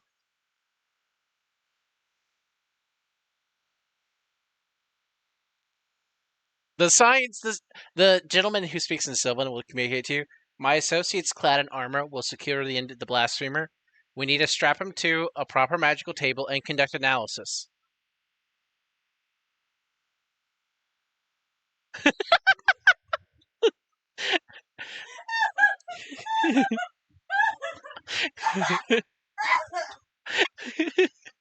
Understood.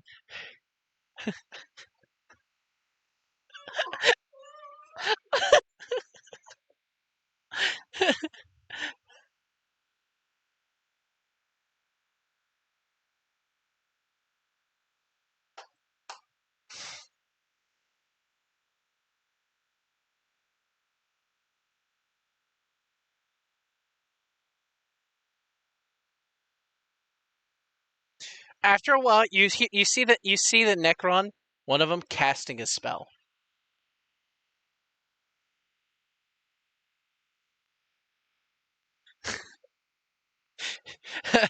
By the way, just to trigger. No, no. GM talking. GM talking. Just to trigger to chick. All of the 9 dudes who walked in are in heavy plate. They have bastard swords and they have tower shields.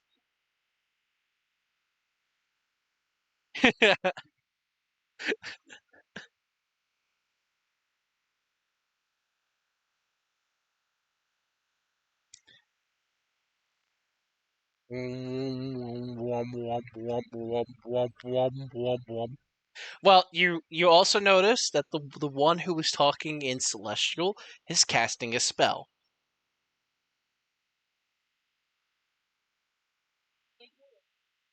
He's casting comprehend languages so he can communicate with all of you. Oh, everybody mind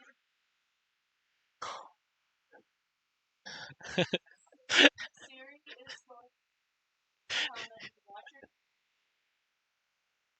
I mean, he seems honest.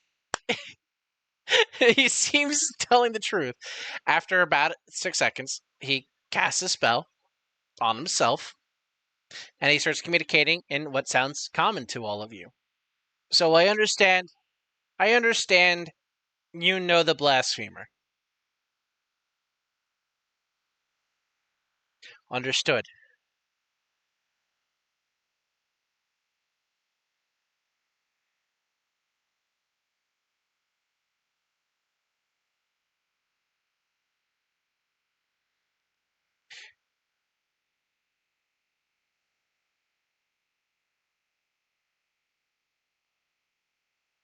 So a couple things. Your friend, his fate is doomed. Not to death. Not to panic you all. But he and his form, for however long they perpetuate, until Arslan dies, will be the traitor's lover.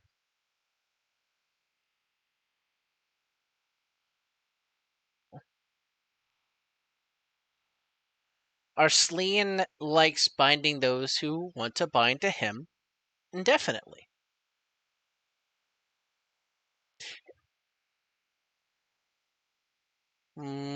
Oh, well, I mean, the first creation disaster is why we have the complex here in the land of the Necron. Basically, Arslan, when he gained his power and realized he could just will himself to be a god, uh, well, the first thing he did was take and make us without our consent when we died. And it's not curable. And it's not curable. We can't, because we aren't our bodies anymore. We've been transformed. If you die in the land of the Necron, you become a Necron.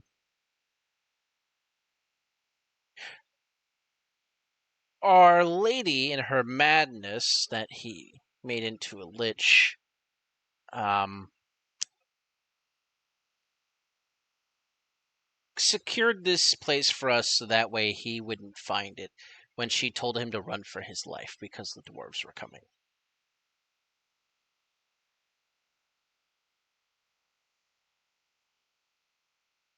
Well, they clearly did. If Arslan was made alive again, it means one of two things happened. He either died or he imprisoned himself in a way to wait for her return. Uh,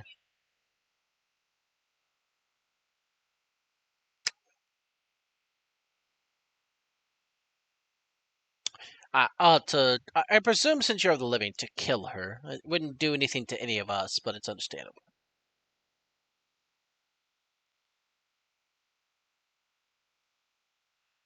More mortals such as yourselves, mortals such as yourself don't go looking for trouble without intending to fight the trouble or barter with it, and she's not one to barter with.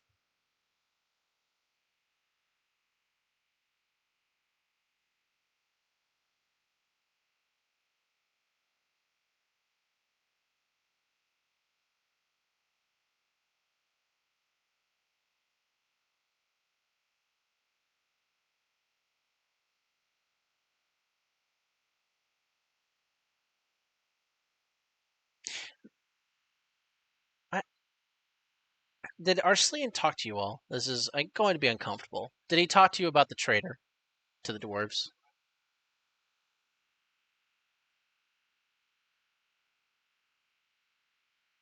Mm,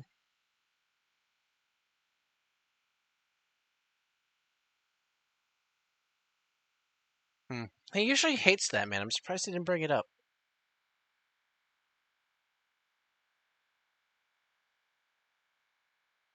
Oh, okay, so he complained about him even if he didn't talk about him. Uh, so you're looking for the lady's betrothed, a dwarf who broke his own nation's laws and caused the war to start between Lady Naval and the dwarves.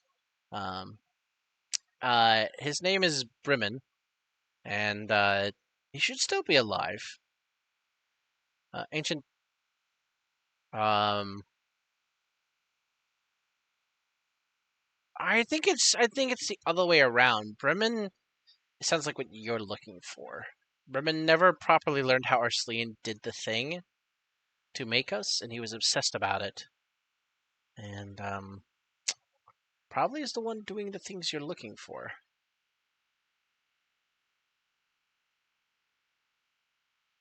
Well, he's probably not that far from Lady Naval at this point. If he's been building an army and Arslan's awake, he would know that now. He's probably returned to his lady and is waiting for her to break the seal open.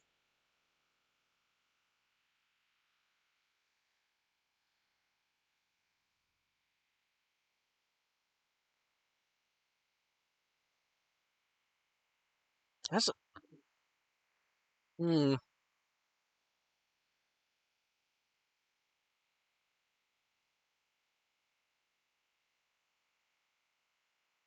mm, that map has got way too much wildlife on it.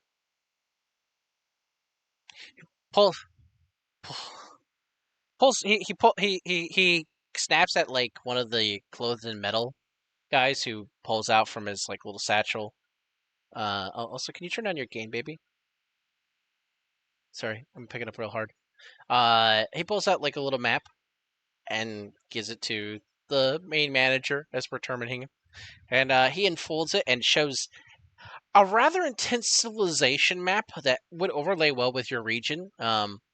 There's just the dates on it look a little 4,000 years ago. No, the land of Necron is entirely separate from your reality. But when we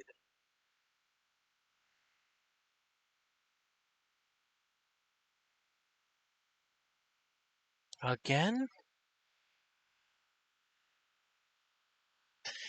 that's okay. The manager's going. What do you mean again?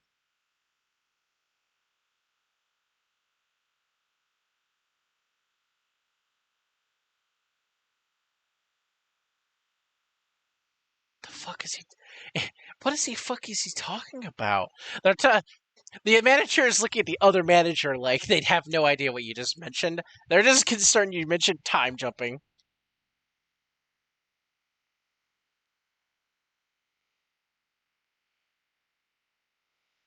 I don't. Oh man, mortals do weird things. Yeah,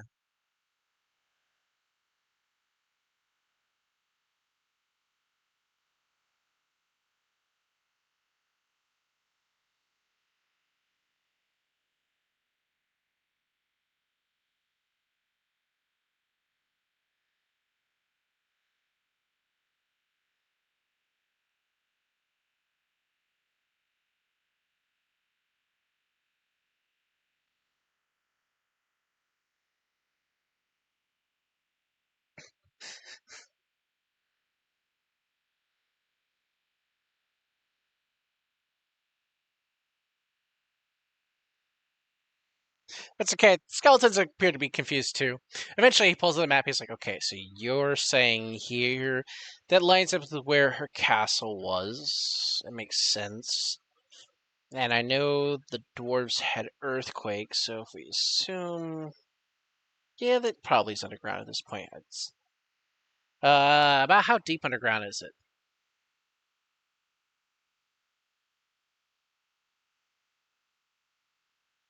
Oh, man, that means it's more than one dwarf. Not not artificer. That not the one you're looking for. There's only one artificer who would be alive at this point, and it's Bremen. But the lady's castle that had been hit by two earthquakes to get it that far down. No, you are not in the place with Our Lady. Our Lady, Our Lady is in the sealed tomb that your allies found initially long ago.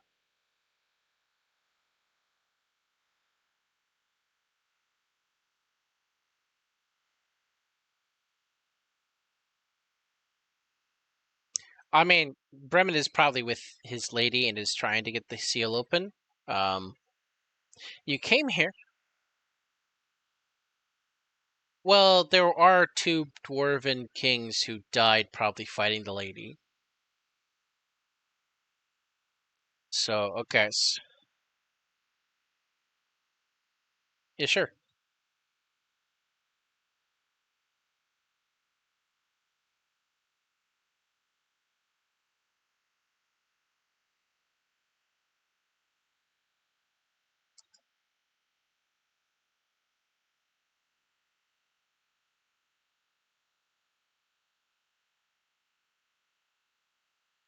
You just watch like all of them get like really downcast, and there's just like a aura in the air.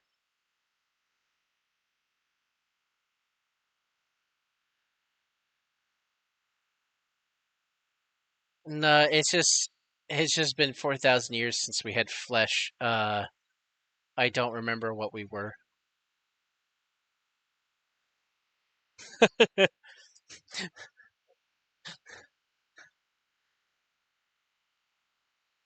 No, it was just they all got the mental strain of realizing they didn't remember who they were. None of them rolled a 20. If there was a 20, you would know. But none of them. It's been long enough. None of them were like, I know I had flesh. And I know Lady Naval was Sylvan, which is why we speak the tongue of the lost elves.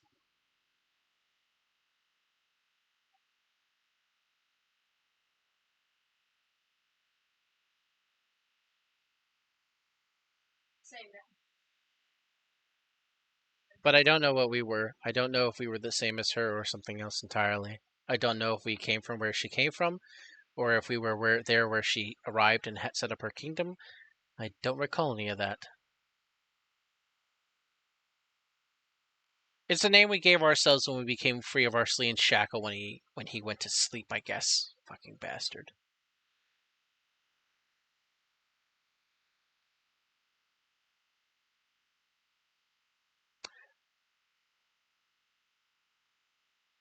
No, they they they don't have.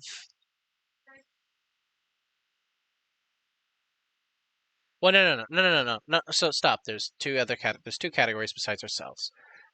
We were made like the ones you found in Arselian's tomb, perfect in design according to Arselian, entirely metal instead of bone. But we gained our sentience, I think is the word mortals use, when he entombed himself. The one because we weren't close enough. And we isolated ourselves in this pocket dimension to plan for when he came back, the fact that we would not be able to step outside. Because the minute we're back in you, wherever he is located, if he can mentally reach out to us, he can seize control again. The ones in his tomb, were probably his kin that he tested on first. Um, and because they're his kin and they are tied to his blood, they probably have no chance of being free like we are.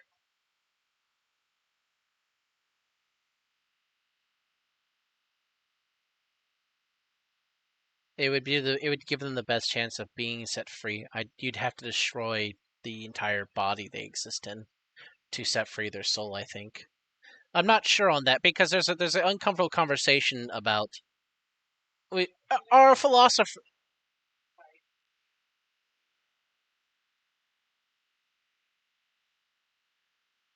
That's one way to put it. Also, it's a conversation of our philosophers whether or not we have souls or not, and we still retain our souls. Because our Sleean was a sick fuck, and may have put our souls in us, which is why it was easier for us to operate.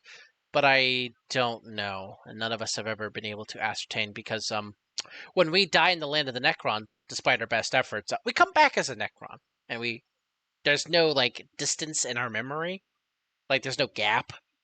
It's like we died and come back. There's no in between to be cognizant of the in between. Uh so our experiments have failed to prove whether or not we have a soul, which is frustrating. We'd like to think that because we have achieved sentience, and we seem to have some kind of civilization in our mind,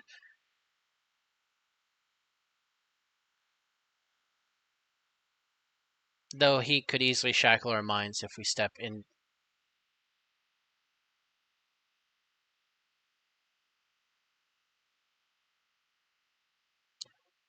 Yeah. The land we are in, the land of the Necron, was initially cast out of a. Lady Naval was weird in her lich form, but she desperately wanted to give her people, now undead almost in full, a chance to rekindle themselves. So she made a gold egg. And this is probably above all of you. You probably never seen one. Um, and it incubated at least a soul. We're not sure who the first soul was, but it incubated a soul. And after Arslan made our corrupted forms and made us walking, in secret, Lady Naval cast the first incubated one into us, and then put us in this chamber here. That's why there's two doors. Uh, you probably, if one of you is magically inclined, you felt yourself go through two membranes. Presumably, you were aware of that when you walked in here. Otherwise, I'm sorry to say you are currently behind a double dimension barrier. Um, so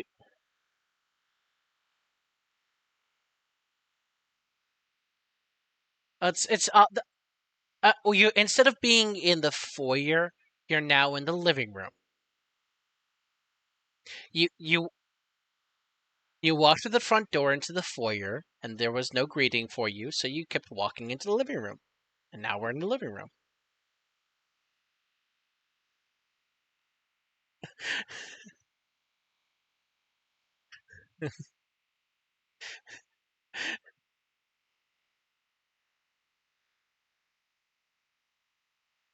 It's like it's again.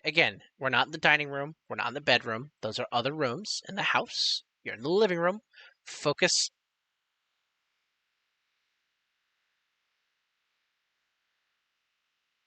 again. You're doing great. You're in the living room. Focus that you made it into the living room. You're doing fine, little one.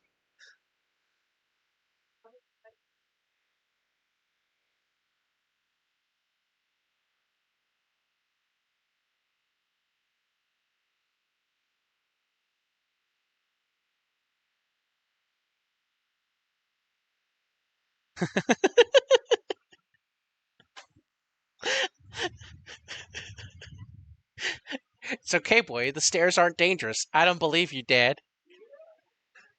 They go somewhere I don't know exists because I can't see it right now. Anyway,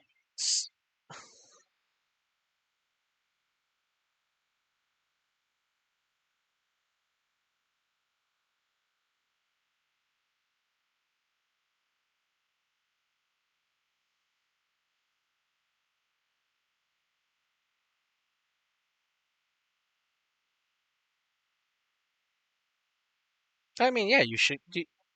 She needs to be set free permanently from life itself in the mortal coil. Arslan bastardized his quote unquote creation and tried to turn her like he turned us. The problem was is You don't do that to gods. You can do it to mortals real easy, but you don't do that to gods. Things go horribly wrong when you do that to gods.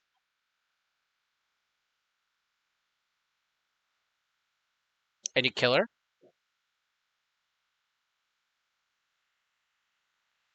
Oh, can we conversation?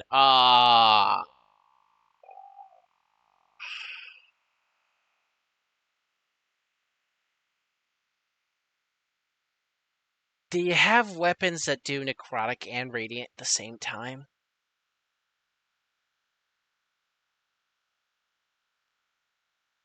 You need to.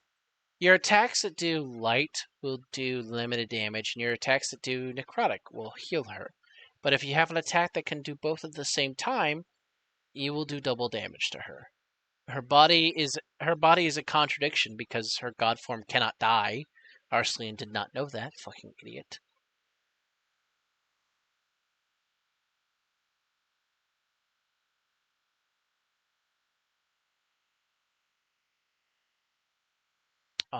It's also the only way we've unfortunately been able to figure out we can permanently destroy ourselves, and that's the only way we've been able to do that. If we use necrotic, we obviously heal. If we use light, well, we get hurt, but die, and we die slowly, but we'll come back. But if you introduce a paradox of damage like that, we don't come back.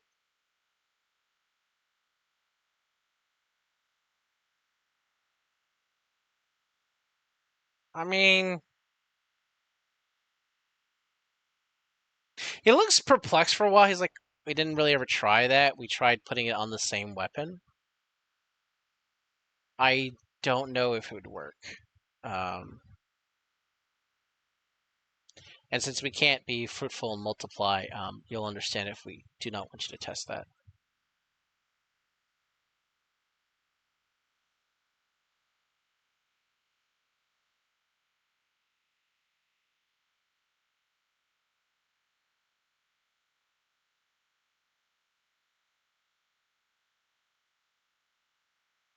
You'll probably have to face her soon if Bremen is already at her tomb.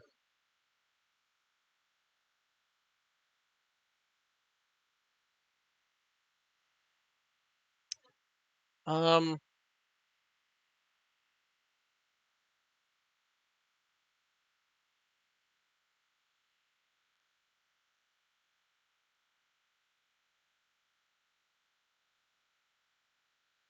yeah, we're not fixing your friend. We're going to take his life essence, some of it, not all of it, some of it, and analyze it so we can determine what Arslan's weak to. Be- there's you realize as you're asked, do you consent? There are still bows and swords gestured in your direction.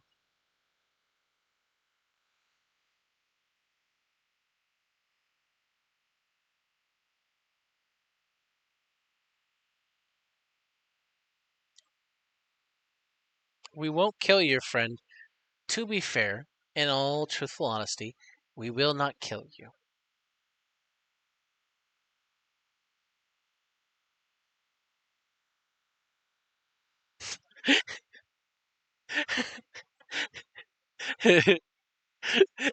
There's also he's also got like the imminent but, and he's like, but I won't promise that he won't get hurt.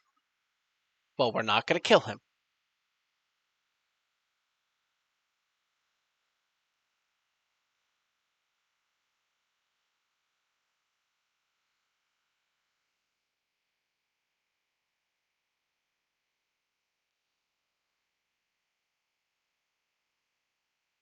No, it's an incurable affliction until Arslan is dead.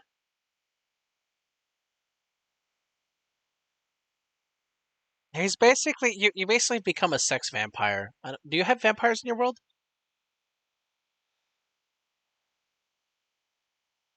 Oh, oh yeah. The dwarves probably killed most of them. Oh well.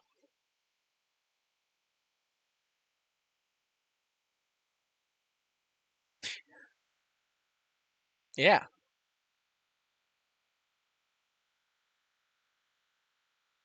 No, that was not mentioned whatsoever.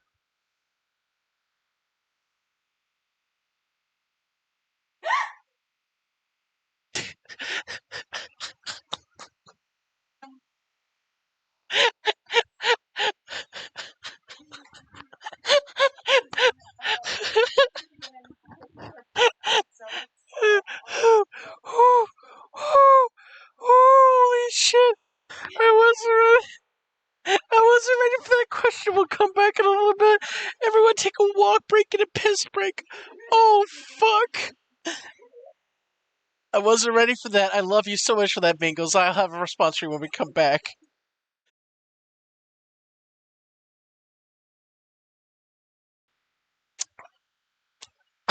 Make me a luck roll. This is gonna. I have two personalities in mind. 3 6. Sixes are good. Ones are bad. Sixes are good. 1 6. 1 6. I don't remember what I was. Uh, do you have an interest?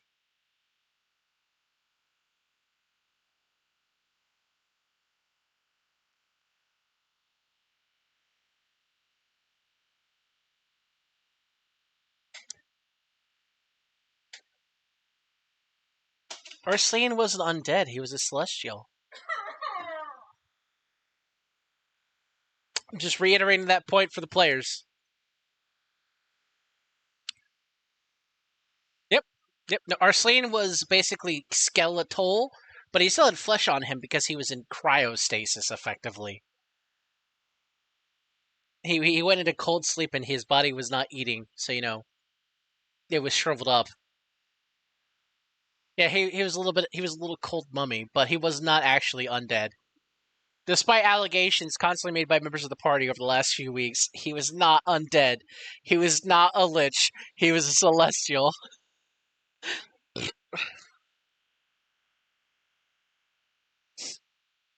I know. That's why I was just like, just like, hello.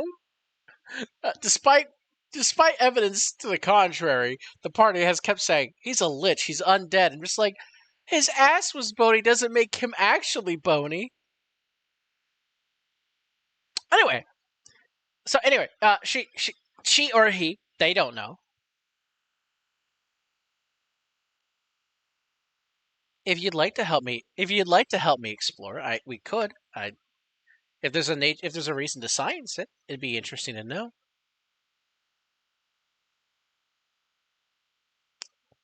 I'm very interested in your bug architecture.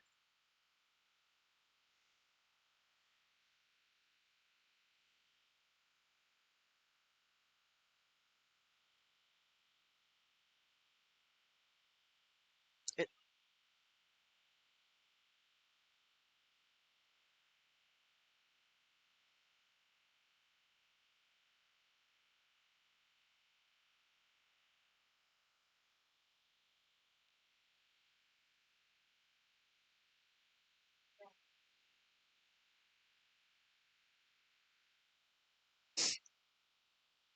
so what you're saying is currently there's no consequences to either party to explore.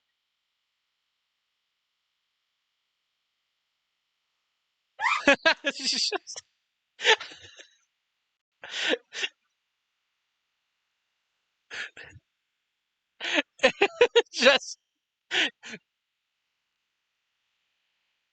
meanwhile, Bass has been sold out to the party.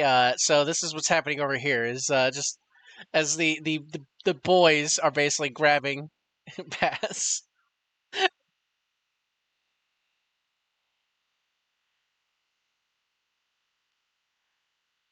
No, no, no. Miss him, her, them, they. Its skeleton is currently holding your hand while the rest of your friends go off.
Ah, yes, He-Man. I am Papyrus.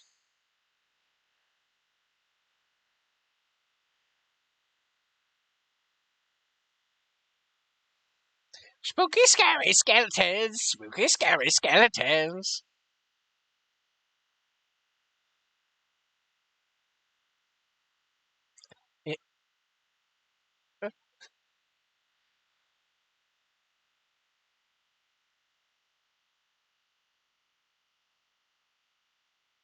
So I don't know if you're watching as the map is getting revealed, but this is basically like a giant maze complex, and this is going through all the going through all the rooms to get to where you would eventually.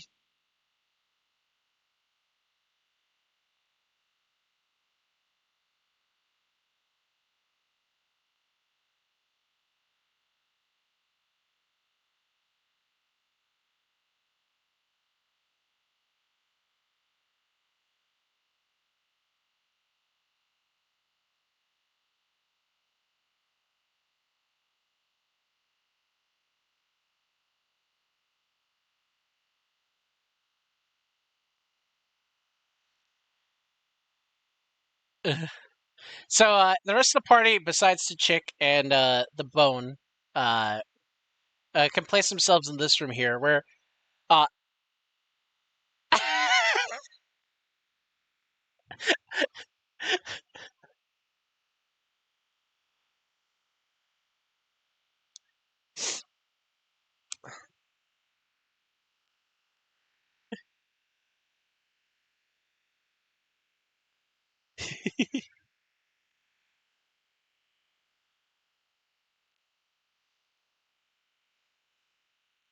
uh,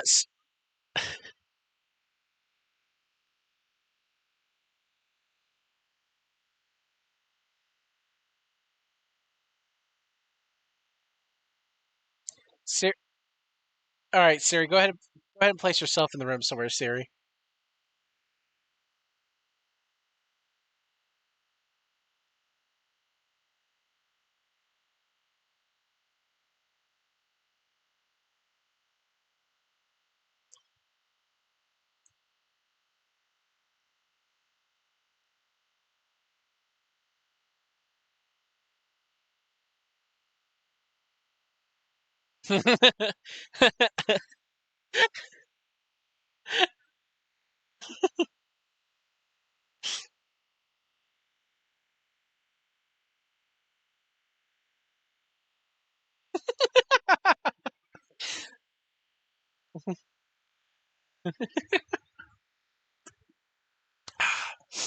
So we'll handle Bingles' situation off stream.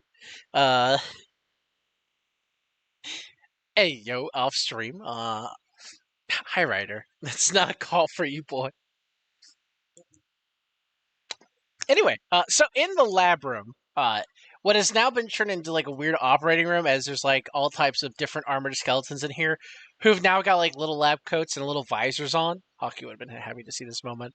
There is now a table in which Bass has been gently but firmly strapped and like spread eagle out. Uh, and there are in fact different types of like weird like magical prodding devices, for lack of a better term, aimed at the table.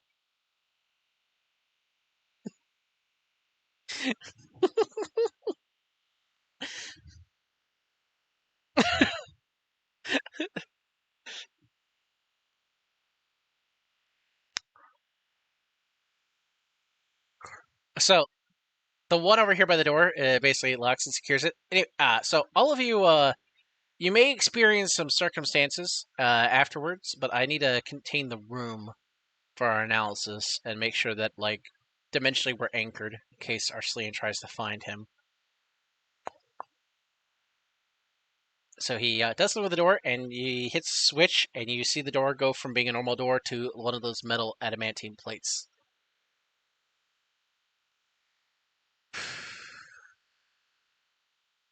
And then he'll walk over to this little panel over here, this little table, and he'll start directing one of the arms, which you can tell is making the room a little colder as we speak, as it approaches Bass.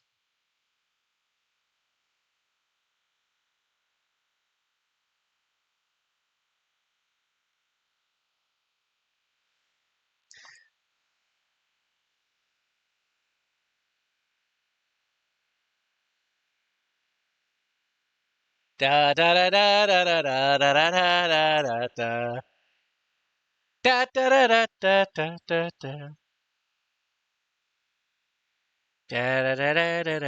da da da da da.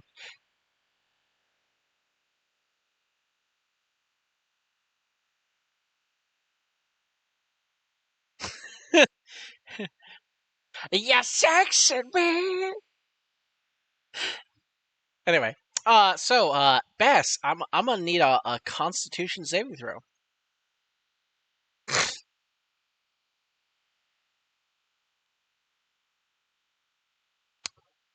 That's not a 20.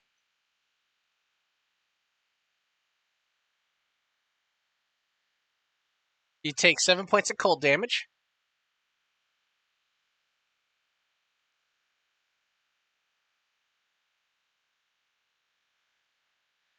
So it immediately, as it hits you, there's already like the scientist going, "Oh shit, it works better on him. Oh my god, that's a really important thing to know.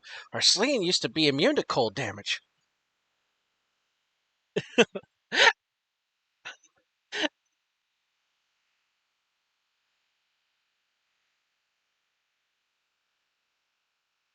Well, that would still pass on to you, and on to Arslan as long as you did that with before Arslan, or is this an after thing?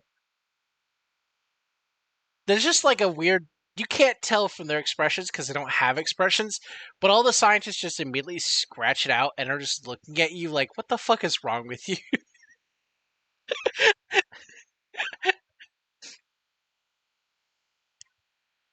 All right, well, I guess we'll go to fire next, and you see the rods switch, and now it's very warm in here.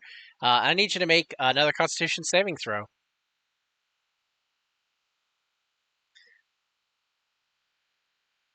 All right. Is this also a result of you fucking a fire elemental?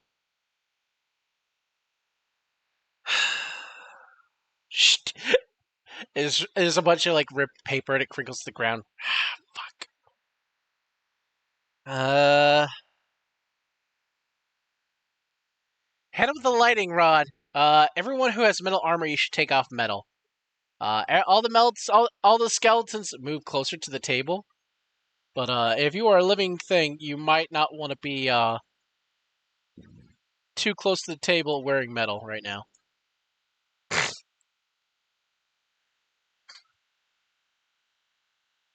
Siri, do you wear metal armor or have a metal weapon?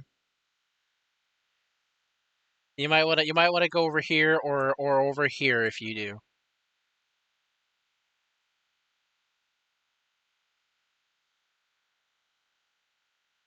No, that would not be an issue. If you have a metal weapon, though, it could be.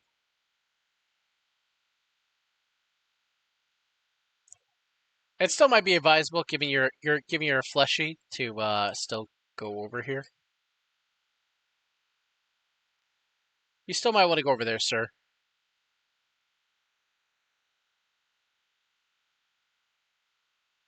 All right, and then they fired the lightning. Bass, I need you to make a strength saving throw now.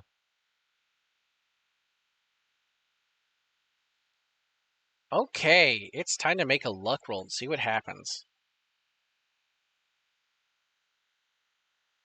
All right, so all of the skeletons get hit by the chain lightning effect, but it does not hit anyone in the party. Unfortunately, you are taking 12 points of damage from lightning.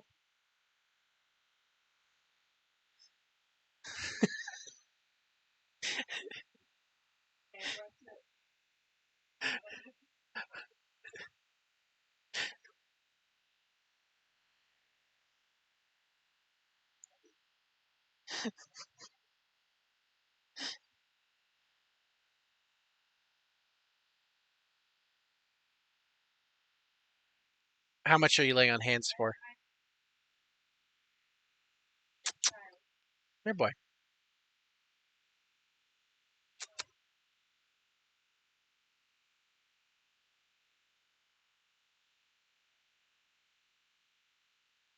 So 25. Only five? Oh, okay.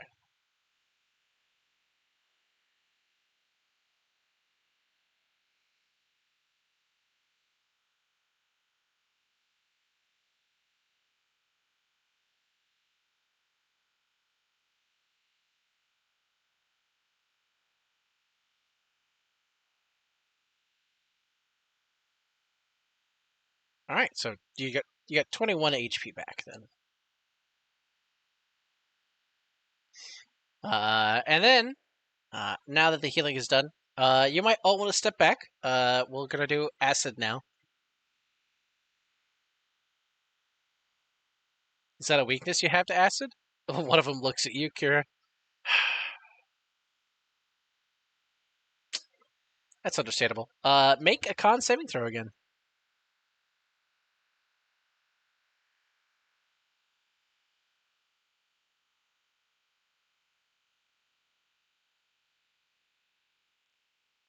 Understandable.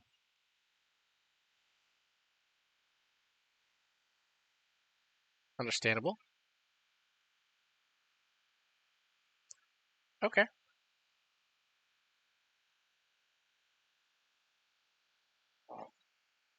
You save,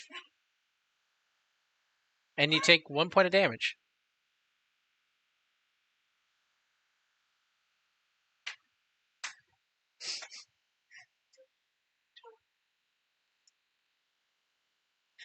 You resisted it. It's clear like it didn't. It wasn't like it was diminished effect on you.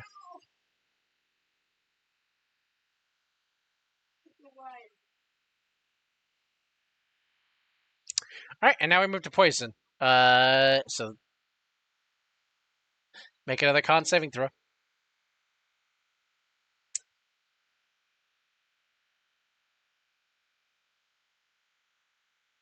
Only 2 points of poison damage.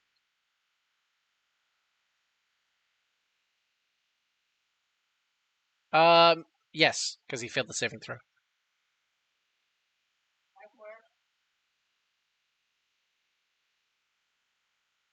Oh, we hadn't even thought of that. You can be poisoned now. No, Arslan.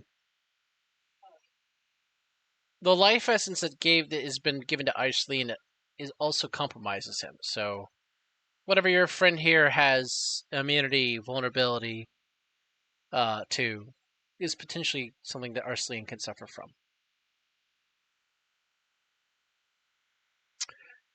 All right. Let's move on to Thunder.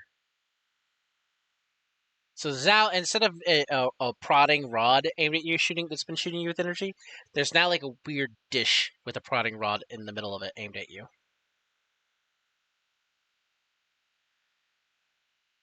Make a strength saving throw.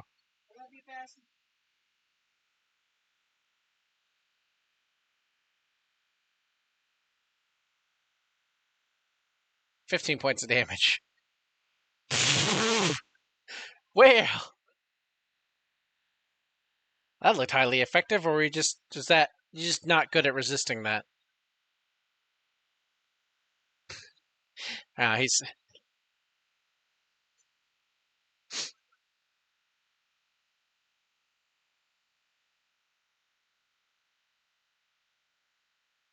all right, and now using the same weapon but a different type of energy, it's a force shot. So make another strength saving throw. Oh, that's a little bit better.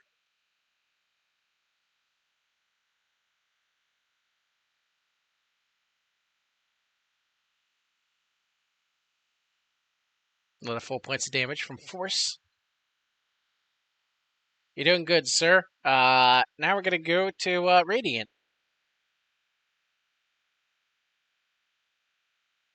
Yeah, you see all the skeletons put on sunglasses.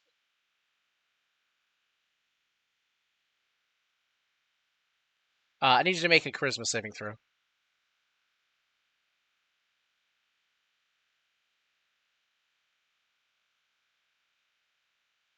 As you get blasted with radiant energy. Hmm. Well, if you're taking damage from that, that means our Selena might be no longer immune to radiant damage. Interesting. And now necrotic. Make another charisma saving throw.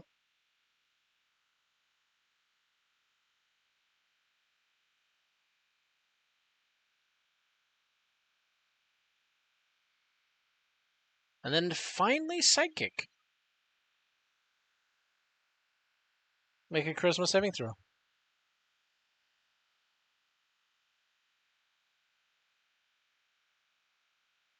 Oh, it's almost 12s.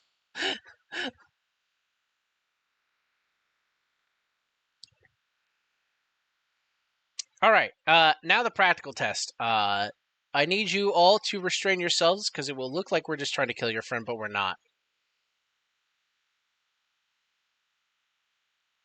You watch one of the skeletons unsheath what looks like a great axe.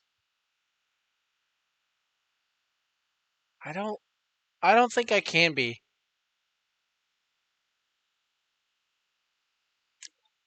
He's just so here comes a swing on your abdomen. I need you to make a Constitution saving throw.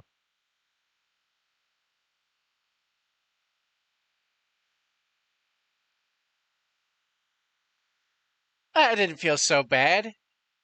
Maybe the axe hasn't been used in a while, or maybe the man swinging it didn't do as much training beforehand. Maybe they weren't an axeman in life. And then there's a long sword pulled out, and they thrust it into you. So I need you to make a strength saving throw. Oof.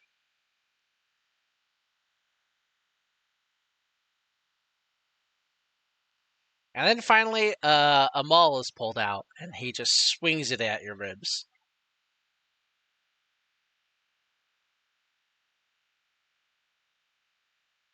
Con. Hey.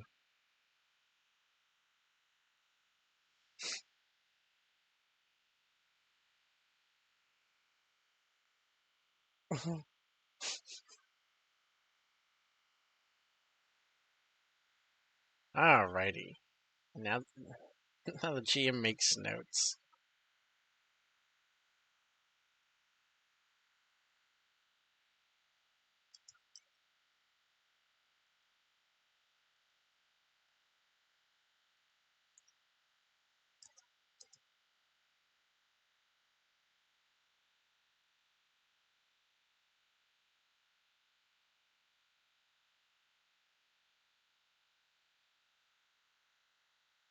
Should my internal organs to avoid the blow. Nice.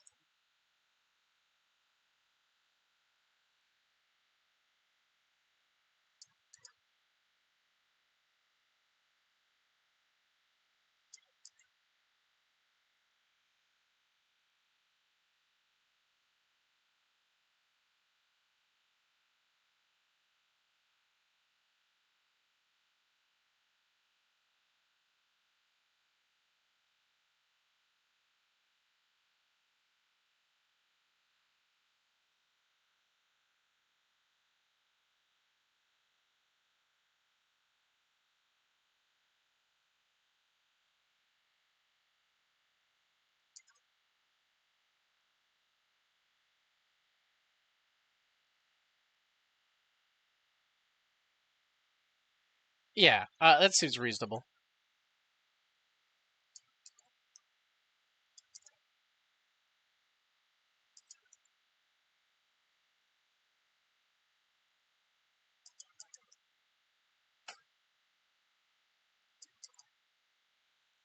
The GM is just writing notes down.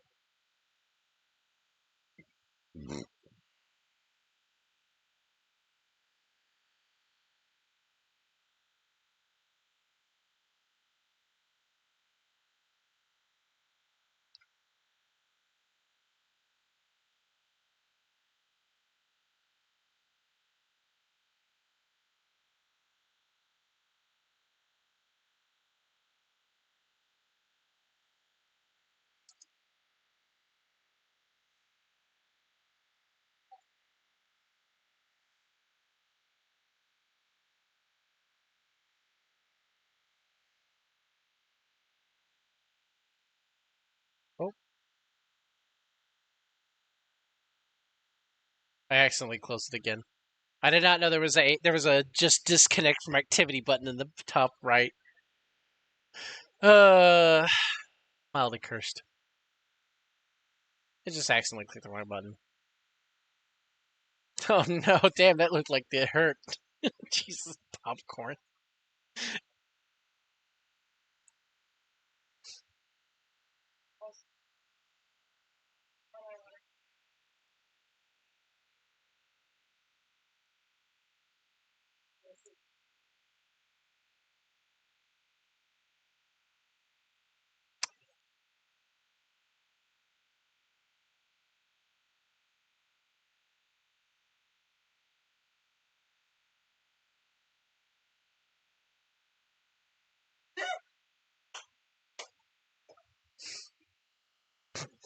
Let's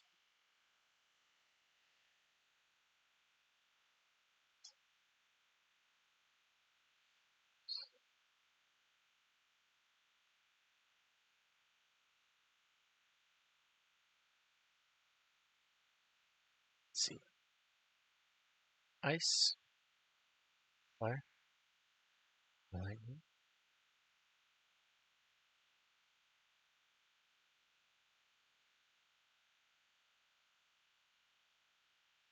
It's true. Missing information. Acid, poison, thunder, force.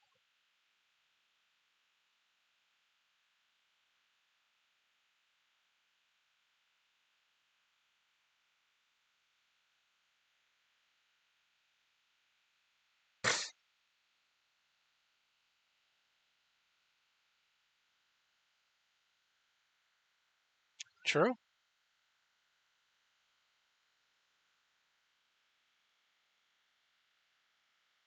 True.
Yeah.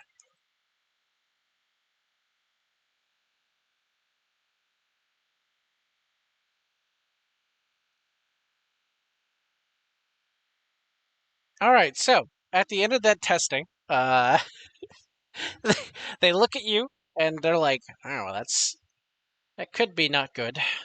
Number of options on the table. For killing Ursuline are low.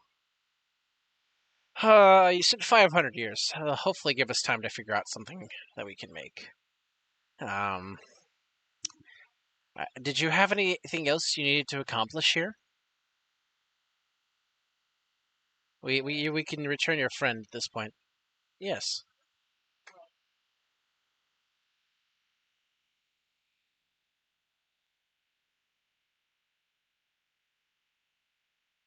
there are multiple stars.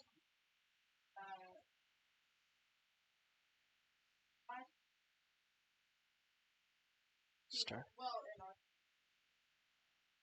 star that lies nearby. I'm trying to think. She, Oh, she just would call herself Star. well, No, but she. Uh, I mean, you've heard her use Protector of the Forest, but that's about it. Or Protector of the Glade.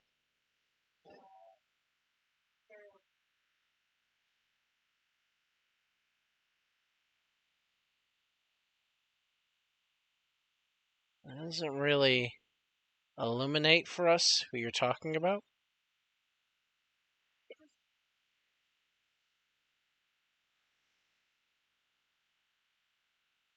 Well, she either has lived a long time or she's a god or goddess.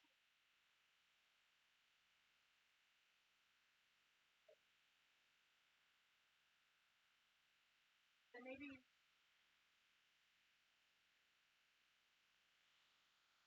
he's.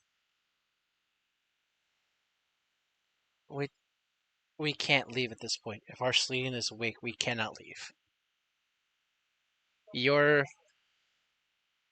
the outside? No.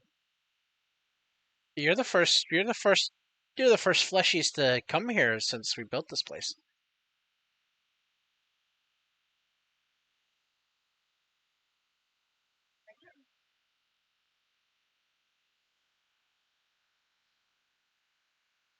I Dum dum dum dum dum dum dum.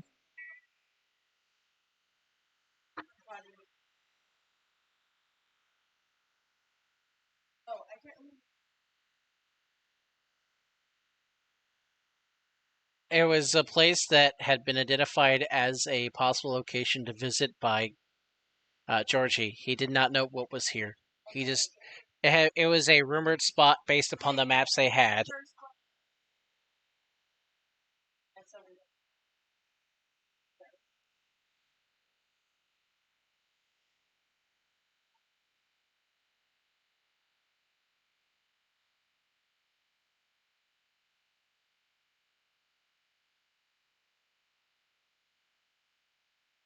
Uh, Most of the books here are books that don't exist in your world anymore because the person who wrote them died and they were forgotten by history. Or they shouldn't leave here.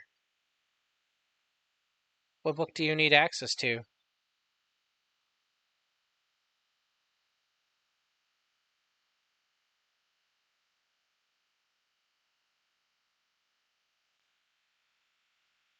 I mean, it's more like we entomb it here so that it does not harm the outside world.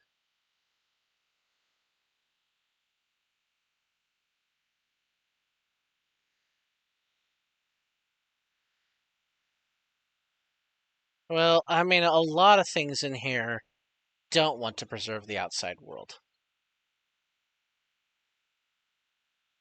So you run the risk of it obfuscating itself as something that you can trust and read, and it doing something else in the consequence in the end that is not what you wanted it to do. That being said, if you saw a book that was of interest to you and you know the title, we could check in our system and see what its capability is. If it's something harmless or historical, Gary's gonna pull one out. Bass is unconscious. Oh, I forgot I was gonna give him. Well, I'm just gonna use the.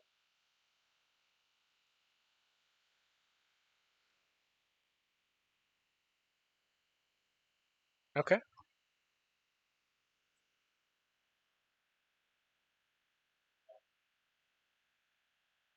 Okay.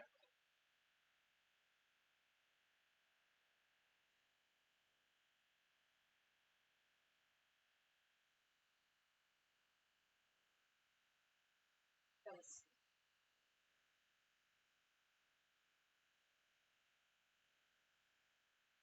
two.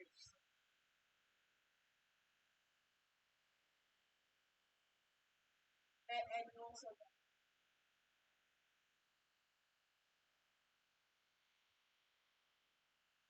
let's hear.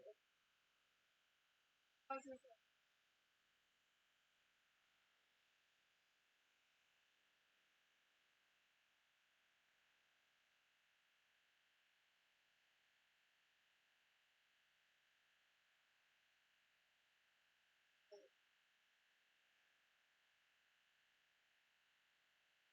oh, right.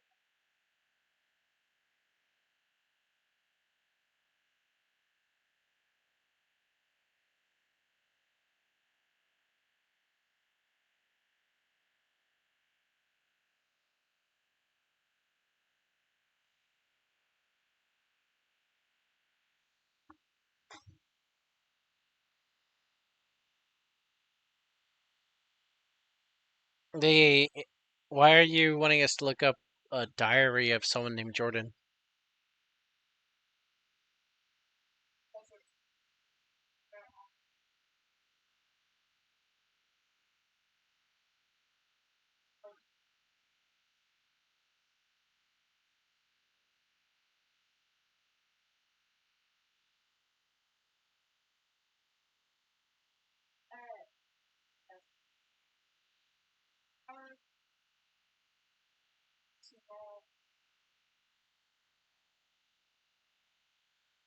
So, they'll have you put the book on the table if you don't mind, Bass. And they ask that everyone clear a space around the table.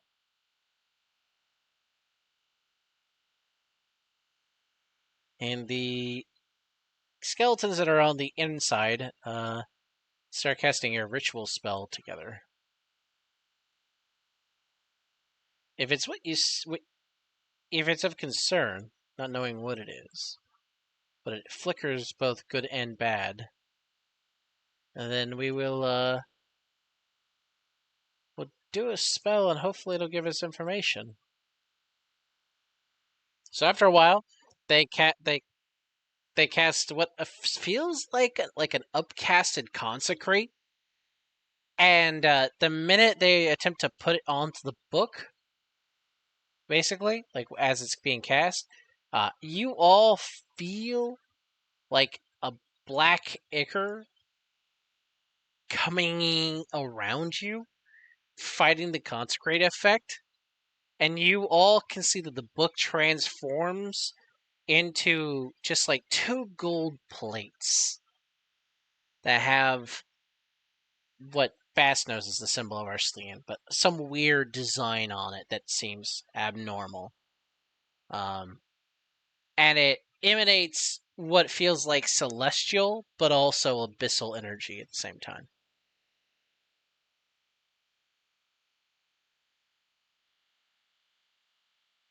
I wonder how that got in here, one of the Necrons says, looking down at it after the ritual's been cast.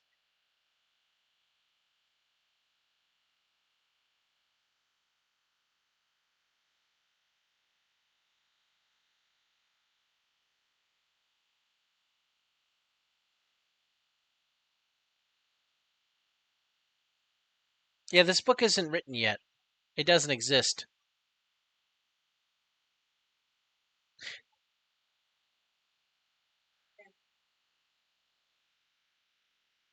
I, I,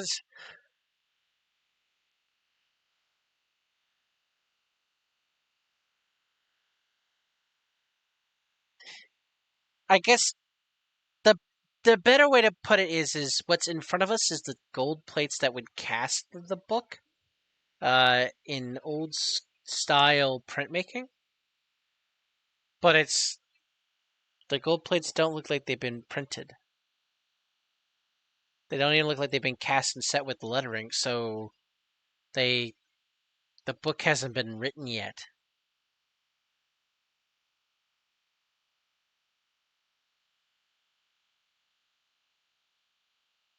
That's because it's an item of paradox, which means it's got Arslan's mark on it, so that makes it an item of paradox in its own way. Since everything is so profane that he puts a symbol on, reality attempts to deny its existence to a fundamental level. Um, it's like the skeleton had an epiphany as he said that, and looks at you, Bass, and goes,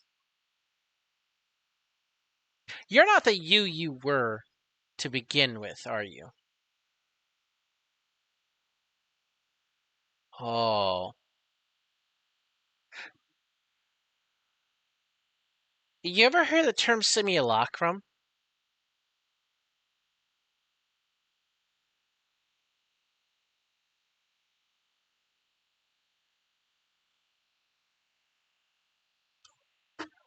Yeah, Arcelian really likes simulacrums. It's the idea is it's a copy without an origin or an original. So it looks like something you can tangibly recognize, but lacks all the identifying features of what you recognize. nor is it cognizant itself of what it's based off of. So it thinks itself unique. It in a person, it could look exactly the same, but enough differences that the sames don't equal out anymore.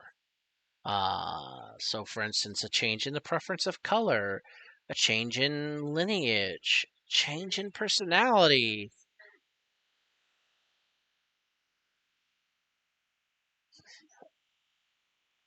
magical aptitude.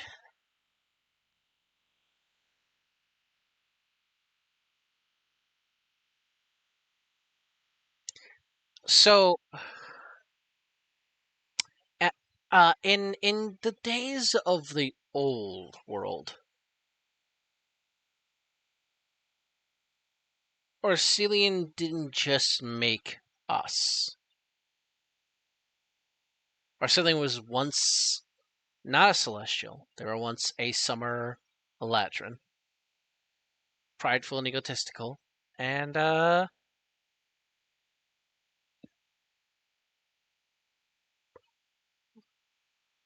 copulation is weird when there's no written record of who gave birth to Arcelian's actual children.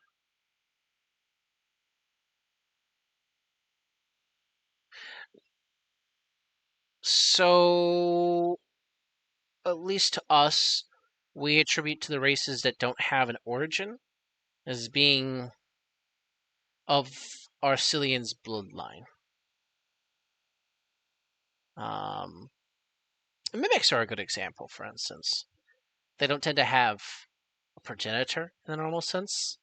No one knows how they come to be.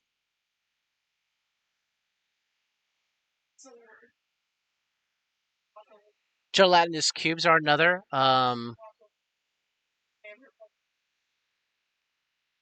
not. They are not magical in design. Well, I mean, they can be. You could construct a mimic or a gelatinous cube out of magic, but there are records of them existing naturally. But there's no evolutionary or prime reason to make them exist, which means it takes the fickle hands of a god to make them exist. But they spawn like they're multiplying, which implies primogenitorship in some capacity. How we're not sure, um, but paradoxical, because the idea of being a child of a mimic is in itself a paradox. How does a mimic produce a child when everything it touches gets consumed?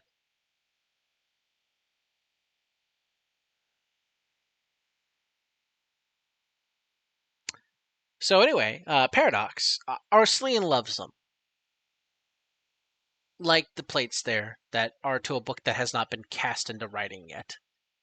Uh, it is, if you in this conversation have come to realize that you are a paradox of existence, not that you are unnatural existence, because a paradox doesn't mean unnatural. It just means that it's unexplainable. There might be a reason to it in the future that we just don't comprehend now. Um, but people's hearts are typically filled with fear, things they don't comprehend. Um, so it's long been speculated that there were actual children of Arslan, grandchildren, legacies and dynasties, and they were purged by those who feared what they represented. A lot of godchildren were killed in the old world. The dwarves were had a penchance for that, to be fair, which is why Naval was a threat, because Naval was encouraging gods and godchildren to uh, multiply.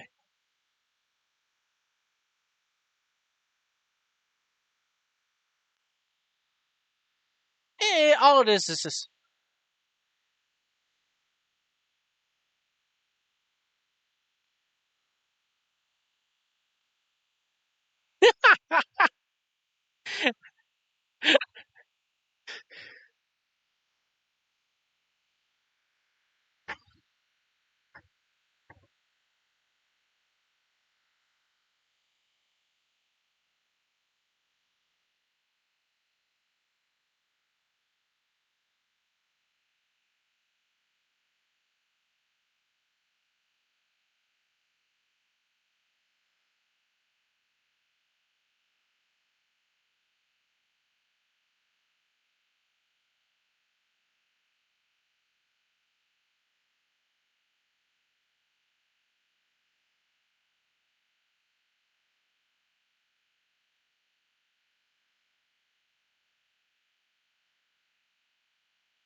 An incubator. You're connected to an incubator. You're connected to a soul incubator.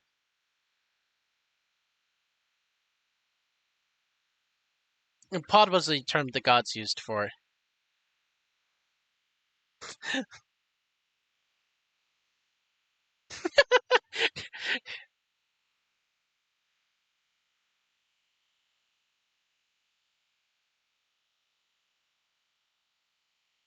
Oh no, no, that's not how the soul incubators work. The whole soul incubator binds to the souls that cast it. Arslan didn't make the child. Now that being said, if you copulated with Arslan, there might be another soul incubator tied to you and Arselian.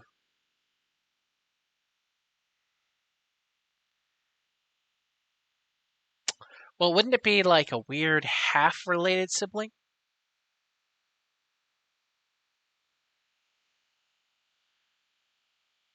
Ah, okay.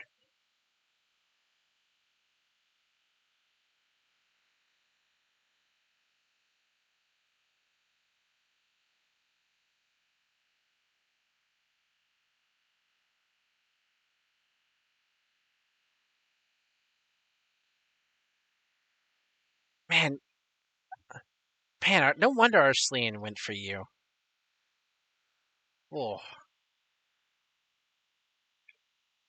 he probably tried to kill you, and then you offered a way out of it, and he gladly took it. Arslan doesn't like paradoxes either. That's the paradox of Arslan. He loves them, but he wants to kill them all. But did you? I mean, you clearly gave up your life essence to him. So how did that arrangement happen?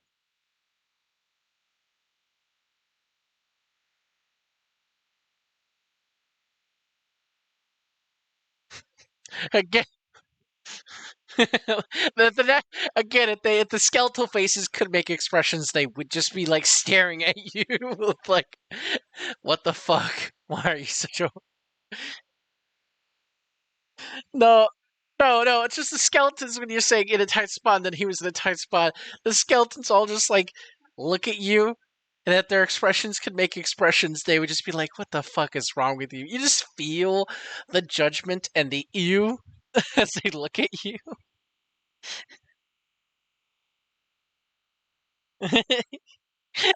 It's just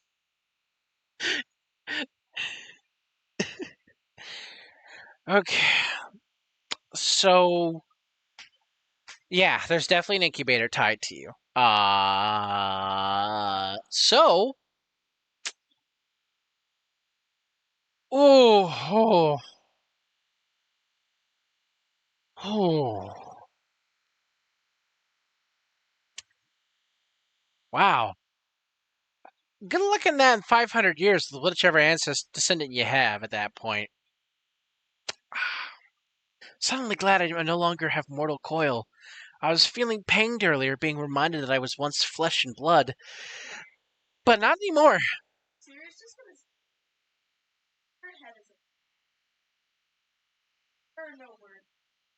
He's upset.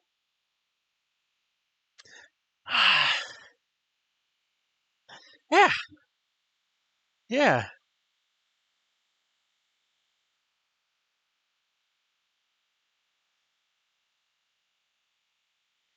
Oh, if it leaves the library, orcs will no longer be able to lie.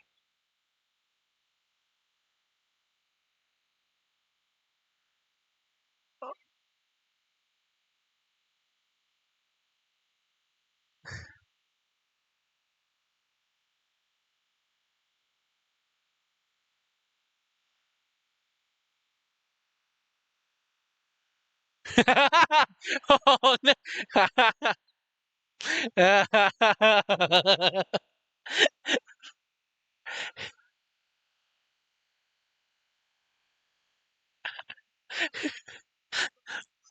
What's wrong? What's wrong with having Urukai in the new world that you're designing, everyone, by accident? There's nothing. Nothing could go possibly wrong.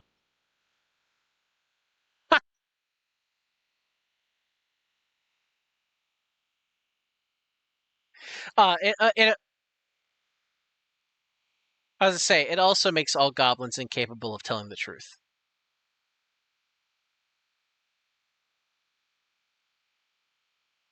No, no, because it's not a perfect lie. It's a lie enough that you don't get information from them. So,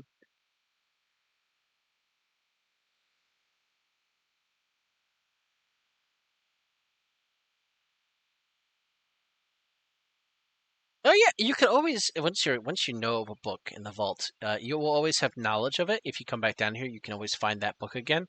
But once you've found a book down here, since you're mortal, you can't find another book.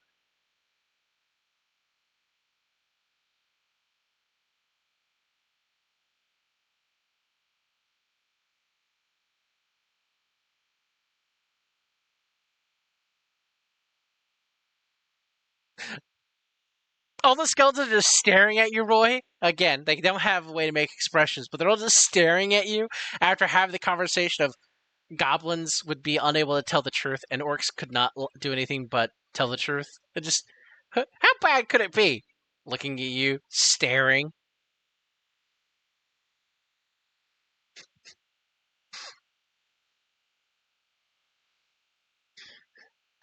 Just,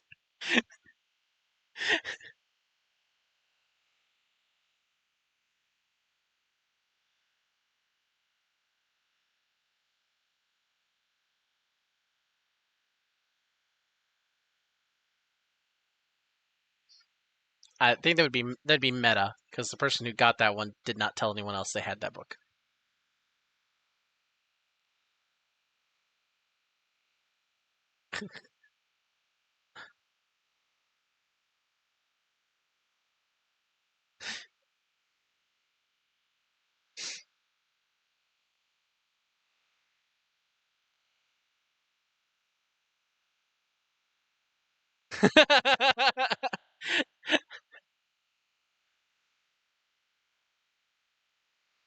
uh None of you know. You're all being meta. None of you know. Anyway, so we're gonna go to Chick over here in the love suite.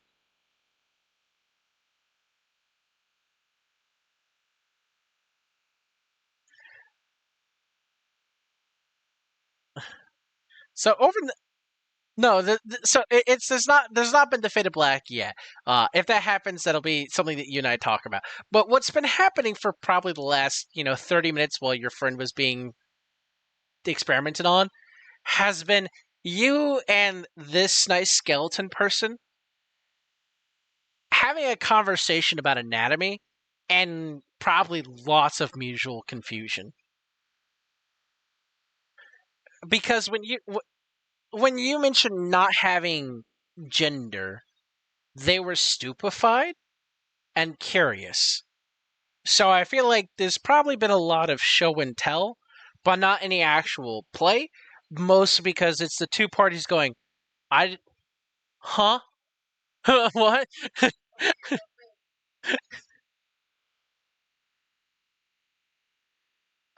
That's so true.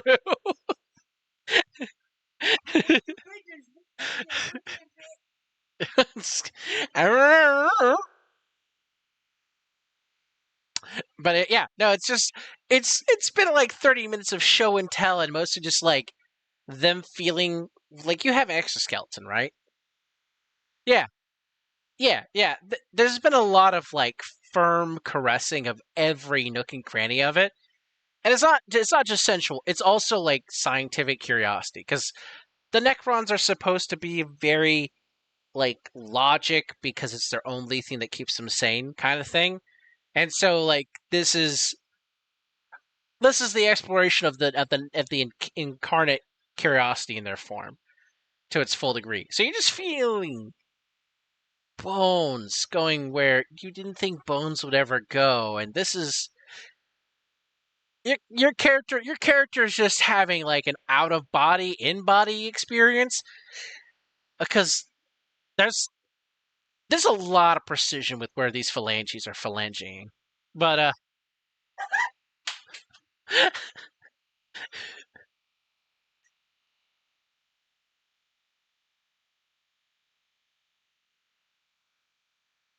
I feel like the answer here is this. I feel like the answer here is indeterminate luck roll because it's indeterminate. It doesn't matter. For the Necron, they don't have a gender. They don't remember what gender was. So again, for this person, this has been an out of body in body experience of exploring something that is like them but has flesh.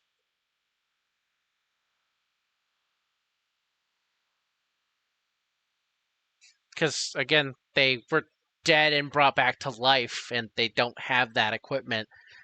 And their form changed when they were brought back.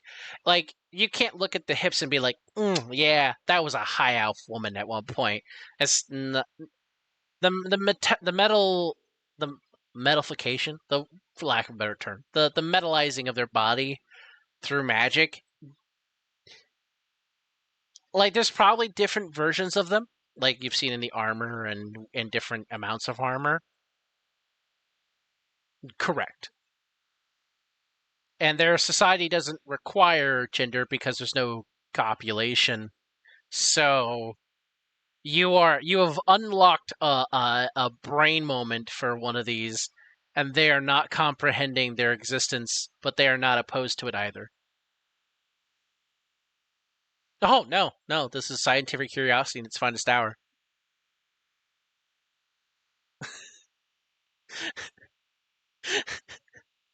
It's just what is going on? I don't know, but I like it. I don't hate it either.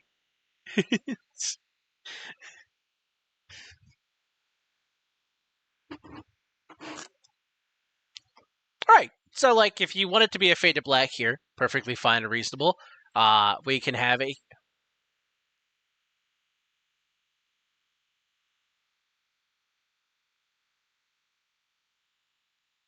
right, but so I typically use fade to blacks not just for sexual encounters, but also for an extensive time passing.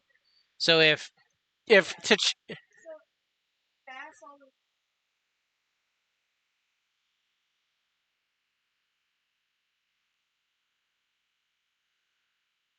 right the the way I always phrased it was Batman always used fade to blacks whenever women came over. But the Batman animated series left it very open ended whether or not they were going to his bedroom or not. If it was Selena Kyle or Talia al Ghul, yeah, we knew they shagging up. But if it was other ones, it gets weird and uncomfortable if you're like, yeah, they fucked. It's like, would they have? I don't think so. That's not the right kind of person. Like the woman who plays the Phantasm. Early on, early on, Batman Bruce Wayne would have hit that lady. But Batman, oh, after he realized who she was, nah, he would have been like, there ain't no wood good enough here. I do not like this person. Because like the Phantasm and Talia, while they're very similar in personality, the Phantasm is just like they killed my family. I'll kill them all until they're all gone. Talia is just like bad people have to die. One's a little less evil, and Bruce could rationalize. Phantasm is just like I have become death because they killed everyone I love. Ooh, not wrong. But Bruce can't fix you in his mind. I don't think they're fucking. But there's gonna be a fade to black because at the end of the night, it's gonna show next morning. Bruce has already got the whiskey that he shouldn't be having at this early in the morning in his hand, and he's probably shaking. You know, right? You know, because like he shares the kindred vengeance origin, but right. I also like. There were a couple animated episodes where like Harley Quinn got a fade to black, and it was like, no, they wouldn't have. That's weird. And get, right, yeah. It doesn't have to be just sexual. It can also be just a significant enough time has passed that if you want to RP more or have this person be at a contact for to chick, that's a possibility here. That's what I'm offering.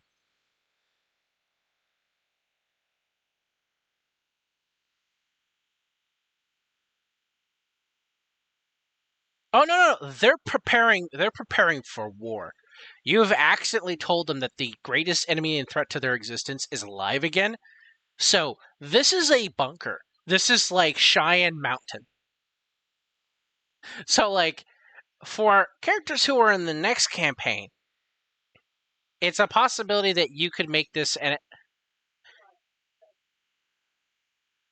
yes, this is a point that will exist in the next campaign, and it'll probably be a gold pyramid above the surface at that point because there'll have been enough time and erosion to the land that the object that was hiding is now obvious. But whether or not Tachik's lineage has a connection to this place is on you. But it's there for everybody. It's not just for you or Siri. This is an ally location that you have found, so you don't feel like you're going it alone in the future. But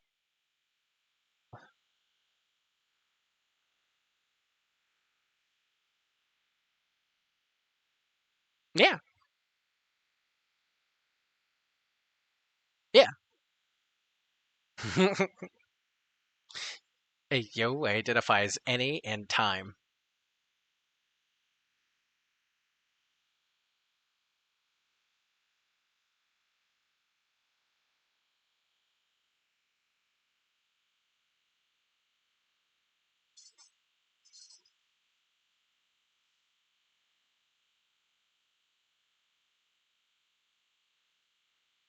You might bring your future nieces and nephews here, though. Again, they're not against interacting with fleshies. It's just more of like, how do your characters, as you're building your lineages or you're keeping your characters alive for immortality somehow, you will have to figure out how you keep in contact with this place. Because as time goes on, this is basically like the center stronghold that might hold out against Arslan, but it's on the party how that manifests here. Um, I feel like we'll come back to this place probably, like rhetorically speaking, once you're done with the primary inquest, and we'll have one more event here. But I wanted to introduce this place so that you all could be thinking about, would you build a tie that binds here?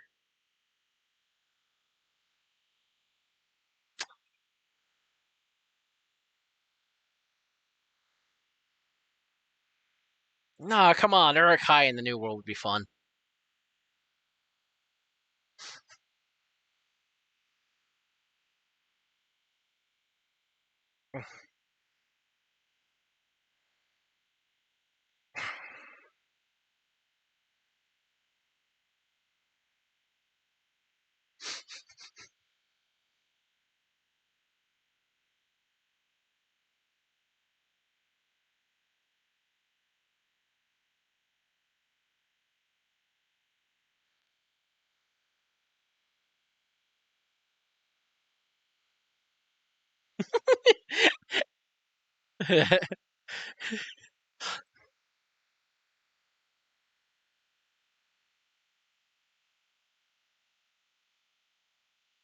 Actually, it, based upon what has happened with it, I'm sorry, young one. Uh, it will follow you to your end of days.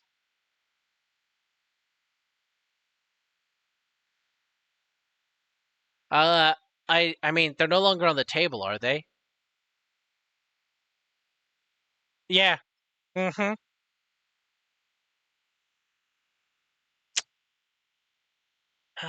Yeah, it's now got a silver outline, and it says the tragedy of Arslan on it.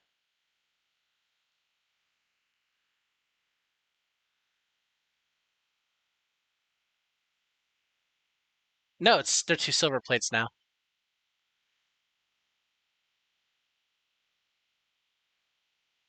Yeah, that's the current title. That's the current working title, you know. That's exactly right. He's a fickle bastard. And his editor keeps omitting facts. Smile.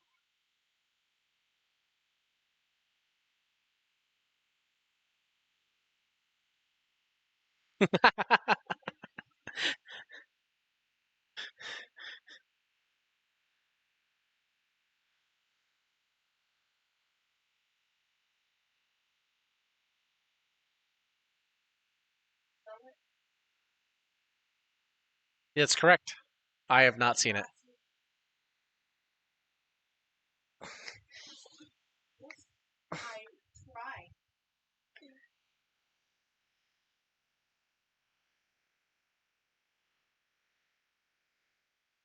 started him.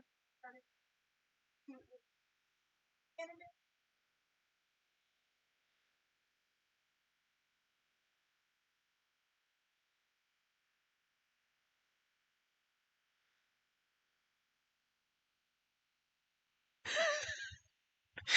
This doesn't understand how to sit.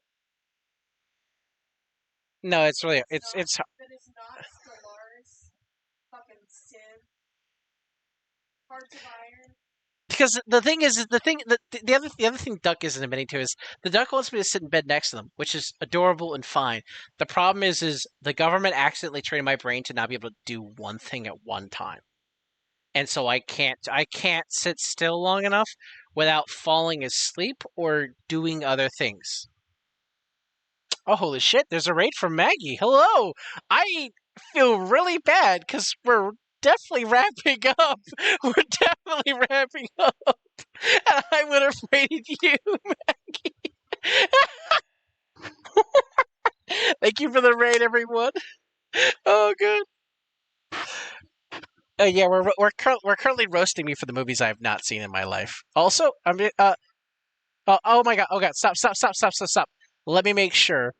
I just realized the Discord's not making audio. Oh my god. Oh no, it did it again. I really fucking hate that on. It's because I had to restart it. Oh, No! Have they oh, not been able to hear us this whole time? You've I been probably talking to yourself. I've just been talking to myself. Oh my fucking god, I hate my life here. Oh man. So cool. It's been We're the how voices long? in your head. Panic, pain. The Everyone, voices quick! in your head. You gotta let us go. No, The no, I accident don't was want to years move on. ago. Oh, actually, I could probably move on from Goats' like weird like. Come on, you love it. I definitely don't love it sometimes. I could definitely do without the trauma of the Damn it. insanity. There, you don't love it. Okay, all right. Oh Send goodness. me back. Send me back to hell. I'm ready. Anyway, I really appreciate the raid, Maggie. I hope you had a great night streaming. I assume you were doing D&D shenanigans, but if you weren't, could you go ahead and tell me about it? Well, I go ahead and hit this cool shout out thing, and I attempt to do at least one part being a streamer correctly. God, I I'm can't just believe I didn't streaming have the party Discord. already. I feel really bad the Discord audio wasn't on. That feels real bad. This is just the Dodicus curse because this happened the other day when we were playing Stellaris. On Yeah, the it did. upside, I didn't say my name on the internet. That's On the true. upside, you did. Oh, that's so real. But on the downside, that means I can't get Zealot's raw emotion to, ma'am, what is your pronoun? Oh my god, I can still feel it. Man, what It's is your gone. pronouns? It's still. Well, I mean, there's still going to just be hyena laughter and me going to a 20-minute break because of that. Right. There won't be any right. context for anyone watching the VOD, but for you, the folks in the party, they will remember that it was, ma'am, what are your pronouns? Are you a she, her? And me being like, I'm a skeleton. I gotta take a 20-minute break to go get some food. I gotta go take a shit for 20 minutes. Just I'm gonna be right back. wasn't expecting it. I loved it, but I wasn't expecting it. It was beautiful. Oh man. Whew. Long Ma'am, story what is your short. pronouns? Long story short, for the folks at home, the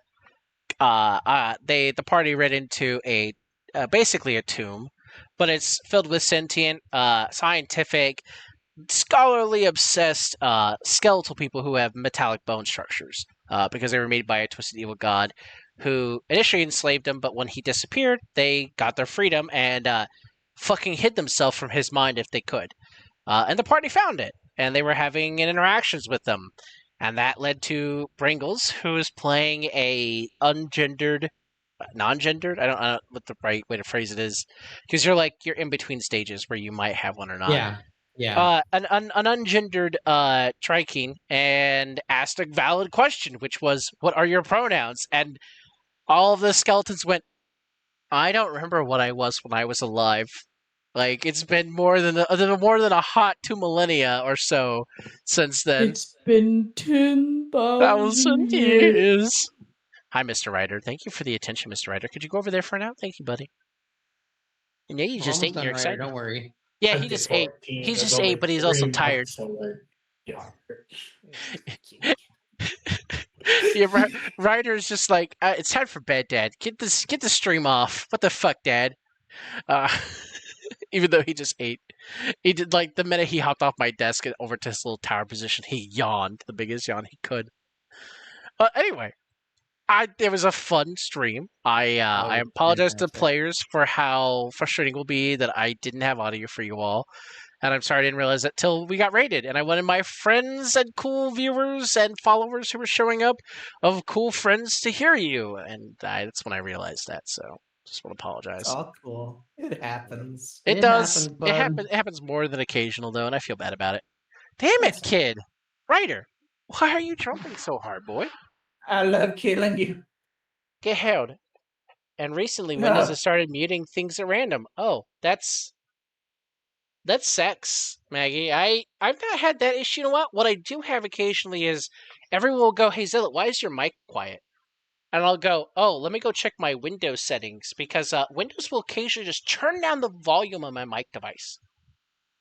And I I don't. had a weird bug that happened whenever I joined Discord call earlier today, where I was watching a video and everyone could fucking hear it. Wait, what? I There joined just this wasn't call. a rebound. Well, I yeah, just- you I- weren't here for that. No, Zealot was not here for that. I You're joined right. a call and started watching a video. Oh wait, that I one of y'all had remember sent. this. I was so confused. I just thought you were playing things over your mic. No, didn't- I was watching a video through my headphones. I didn't say anything either because I And didn't know then- what the fuck was going on. And then everyone was like, "Oh yeah, teaching us how to be a multi-class bard ranger," and I was like, "What? How do you know that was the video I was watching?" Hello? It was coming through more clearly than you is the crazy part. Oh my god! I have no idea why that happened because It was funny as shit. I had though. everything was set like it normally is set. I unplugged my mixer and then plugged it back in, and it was fine. Was it just not plugged in fully? man. I have no earthly idea. 'Cause, No, like, it was like I- just coming through like the actual like mic as like the input, so to speak. It was so weird. I've had the issue where like if I have my audio on my headphones loud enough, my mic can pick it up because my mic is really good. So I know other That people wasn't get- it. Oh No. damn! That That's wasn't it. insane. It was just like it was hardwired picking it up. Yeah, Yeah. yeah. It's like I set. It's like I Like set we were my watching the video. microphone. Yeah, it's like I set my microphone to my speakers. What the fuck? I have no earthly idea how that happened. That's wild, amazing. But yeah, no, the party. Basically, like we're in the end of my current campaign, and we're setting up for a 500-year jump, in which the game will take on a 1980s and synthwave aesthetic. It'll still be D&D 5e, but we will be having like I'm so fucking weird excited. 1980s cannot tech with magic wait tech. for that. So get ready for like weird Final Fantasy boy band vibe, or like. you just said a magic word. So what you're saying is I should play Titus. Man, that just solidified a decision for me. That just Oh my solidified a God, decision go for I me. ahead. will. hate I, you wi- so I, much. I will stillborn I Titus hate- is existing. I will stillborn all of them. Are you sure? Because it's really funny. No, it wouldn't. It would just not be It would funny. be really funny. All right, fine. The All right, problem is, fine. is What like if it was- Titus is funny for like 3 sessions, and then after the 10th session, you've done the Titus laugh. It would just be like, okay, It's just and then it's just roll credits. It's over for the character. You run him out back and shoot him right. in the They're head. great as an NPC or a follower that you can use for a cheap punchline every So now what and you're then. saying is I need to make the sequel to Dixie But be Titus. Titus. I could probably Dark bear Titus? that. I could probably bear that. No. I don't even hear Ducky screaming through her mic. I hear it through yours, Zealot. Yeah, it's because Ryder went up onto the second shelf for a moment there because Ryder's trying to convince both of us to go to bed. Because Oh, Ryder, I thought Ducky was screaming at goats. no, Goats' idea of No, Dark no, Titus. Ducky should be screaming at me. Ducky should be screaming at me. Now, see, the thing is Ducky is spared of all context of U-Goats and Final Fantasy X. Yep. Oh, The I like gun- how it's not the- Dot. I like how you don't drag Dot into it because Dot is responsible too. No, It's no, no. true. No, see, the problem Zealot, is like, You have to show. I'm the showrunner for it because I'm the funny clown. Yes. The Funny problem how? is Funny like a clown? you are our Chuckles. Like, that doesn't excuse Dot from being the Mace of this party. If we're comparing ourselves to Legends of Avantis, Dot is Mace. He always does the fucky wucky that gets everyone into trouble.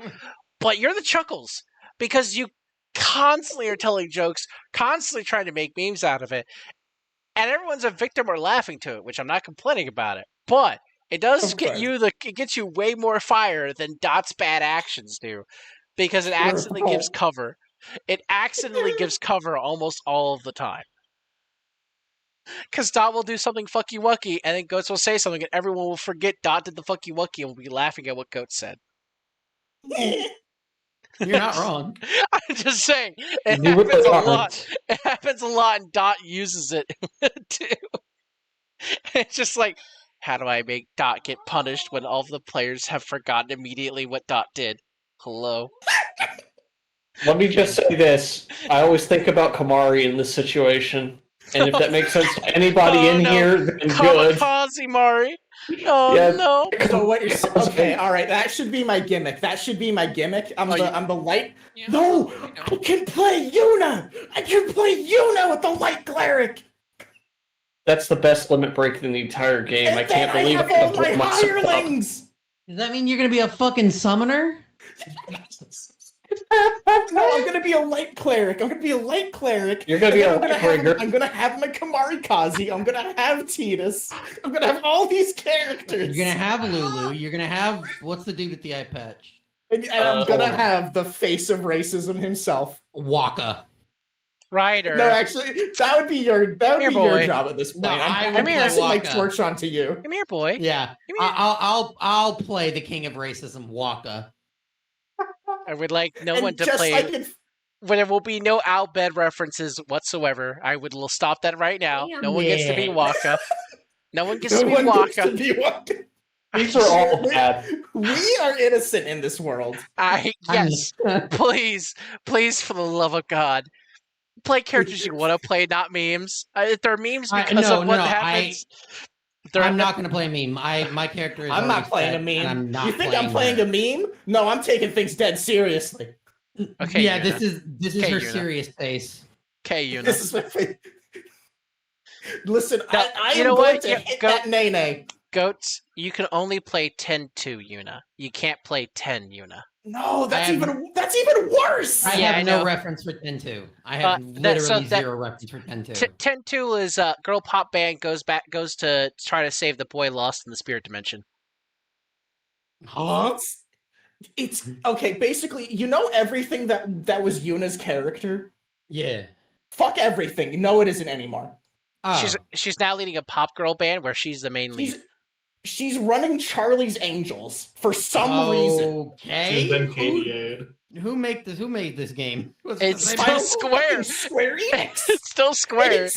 The thing is, I've been replaying Final Fantasy X. Like, I could actually do a Final Fantasy X export character right. I could actually do it. Oh no, I believe you. Like, the thing is I believe you can make an export of Tidus or Waka or Yuna really, really well, and I'm not saying you can't, because you could easily build a barbarian Kamari who does a way to kill himself every round of combat to take out the foe.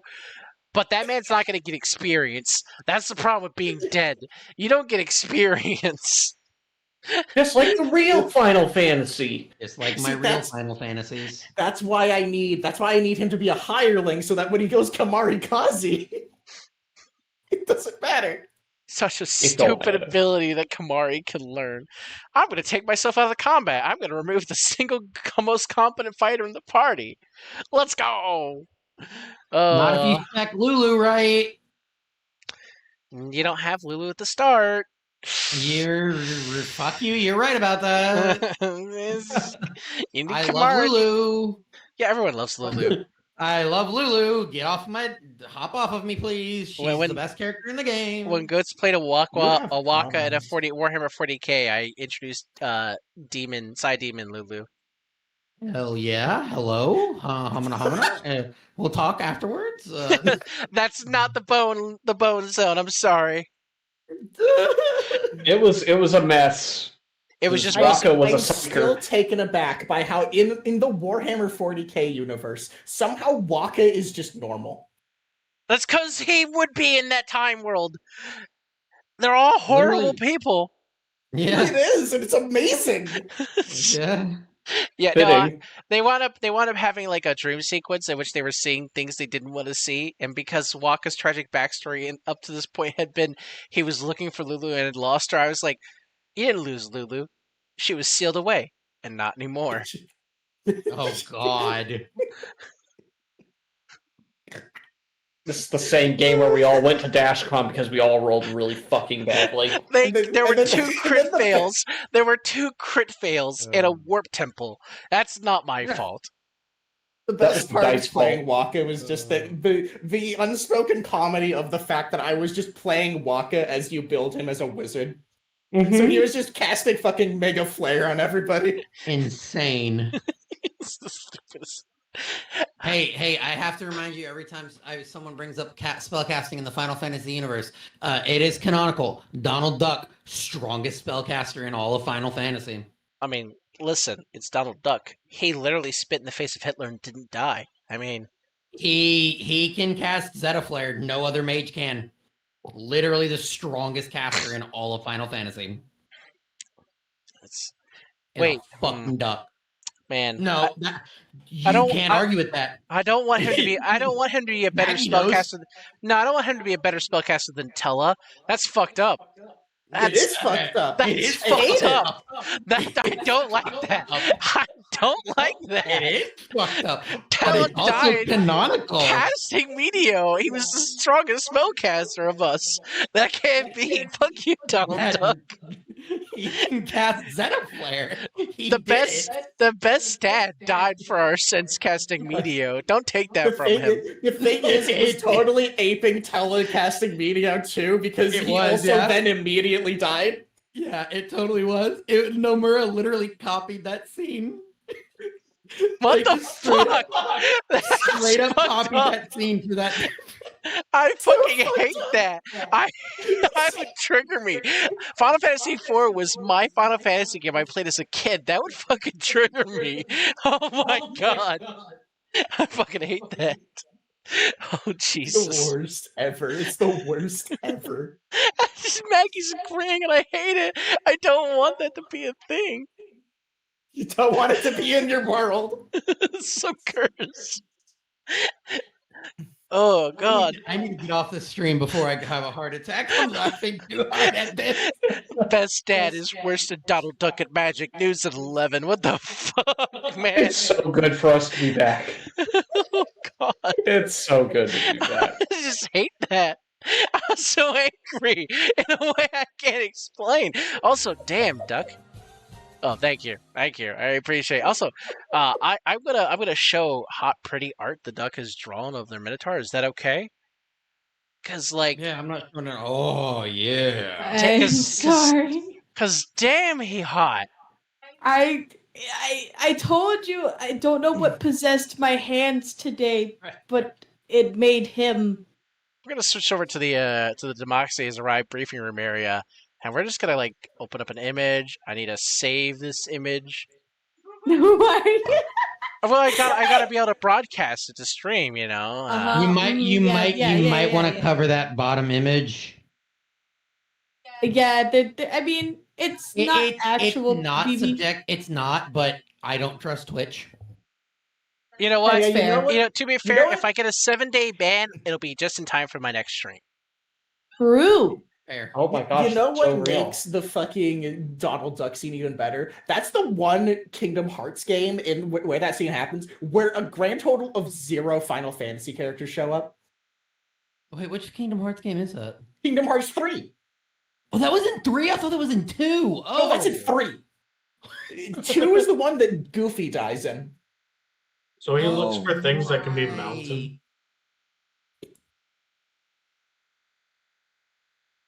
All right, guys, but I really do need to go to bed. It's All been right, fun so tonight. so this is chat is seeing it right now. Duck has drawn this. It's also censored right now. We're just seeing the top half, in case Twitch does give a shit about it. But it did a nice little crop, so you can see the pretty Minotaur man that the duck has drawn. Holy God. Pretty hairy cow man. Like, this is what in Pan. Swag. This is the I'd kind let of him shit that know.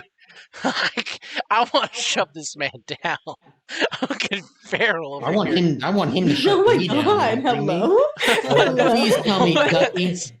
Ducky. Yes. Please tell me, please. I know he probably doesn't because I know how much you hate it.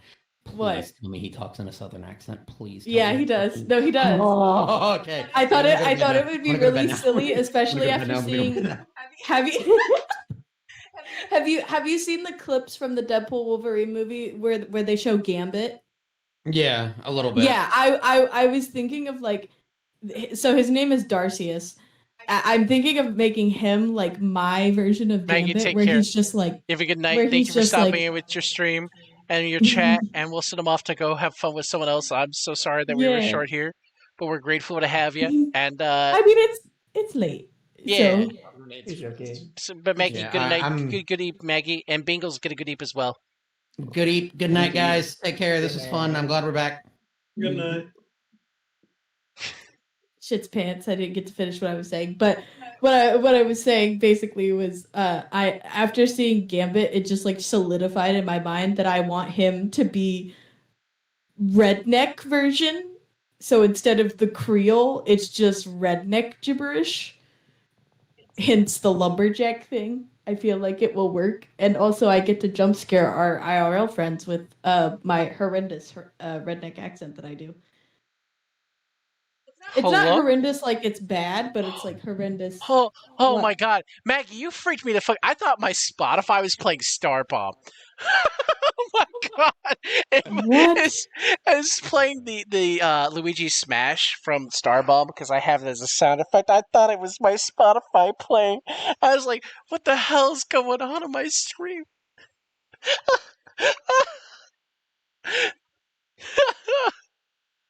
Oh, hey, babe. Oh, hey, babe. Hey, babe. Thank you, Sky. Thank you. Okay. Oh, God. Oh, dear Lord. So I think we're going to send people over to Varelli. They are unfortunately playing a cursed game called World of Warcraft and losing themselves in it. But let's go give them support so they can remember that they need to touch grass before they go to work tomorrow. I mean, it's always World of Warcraft's better than League, at least, True. Alright, time to open league. Oh God. Oh, no, Sky. No. No, Sky, put it down. They have a new like Vampire Survivors game mode.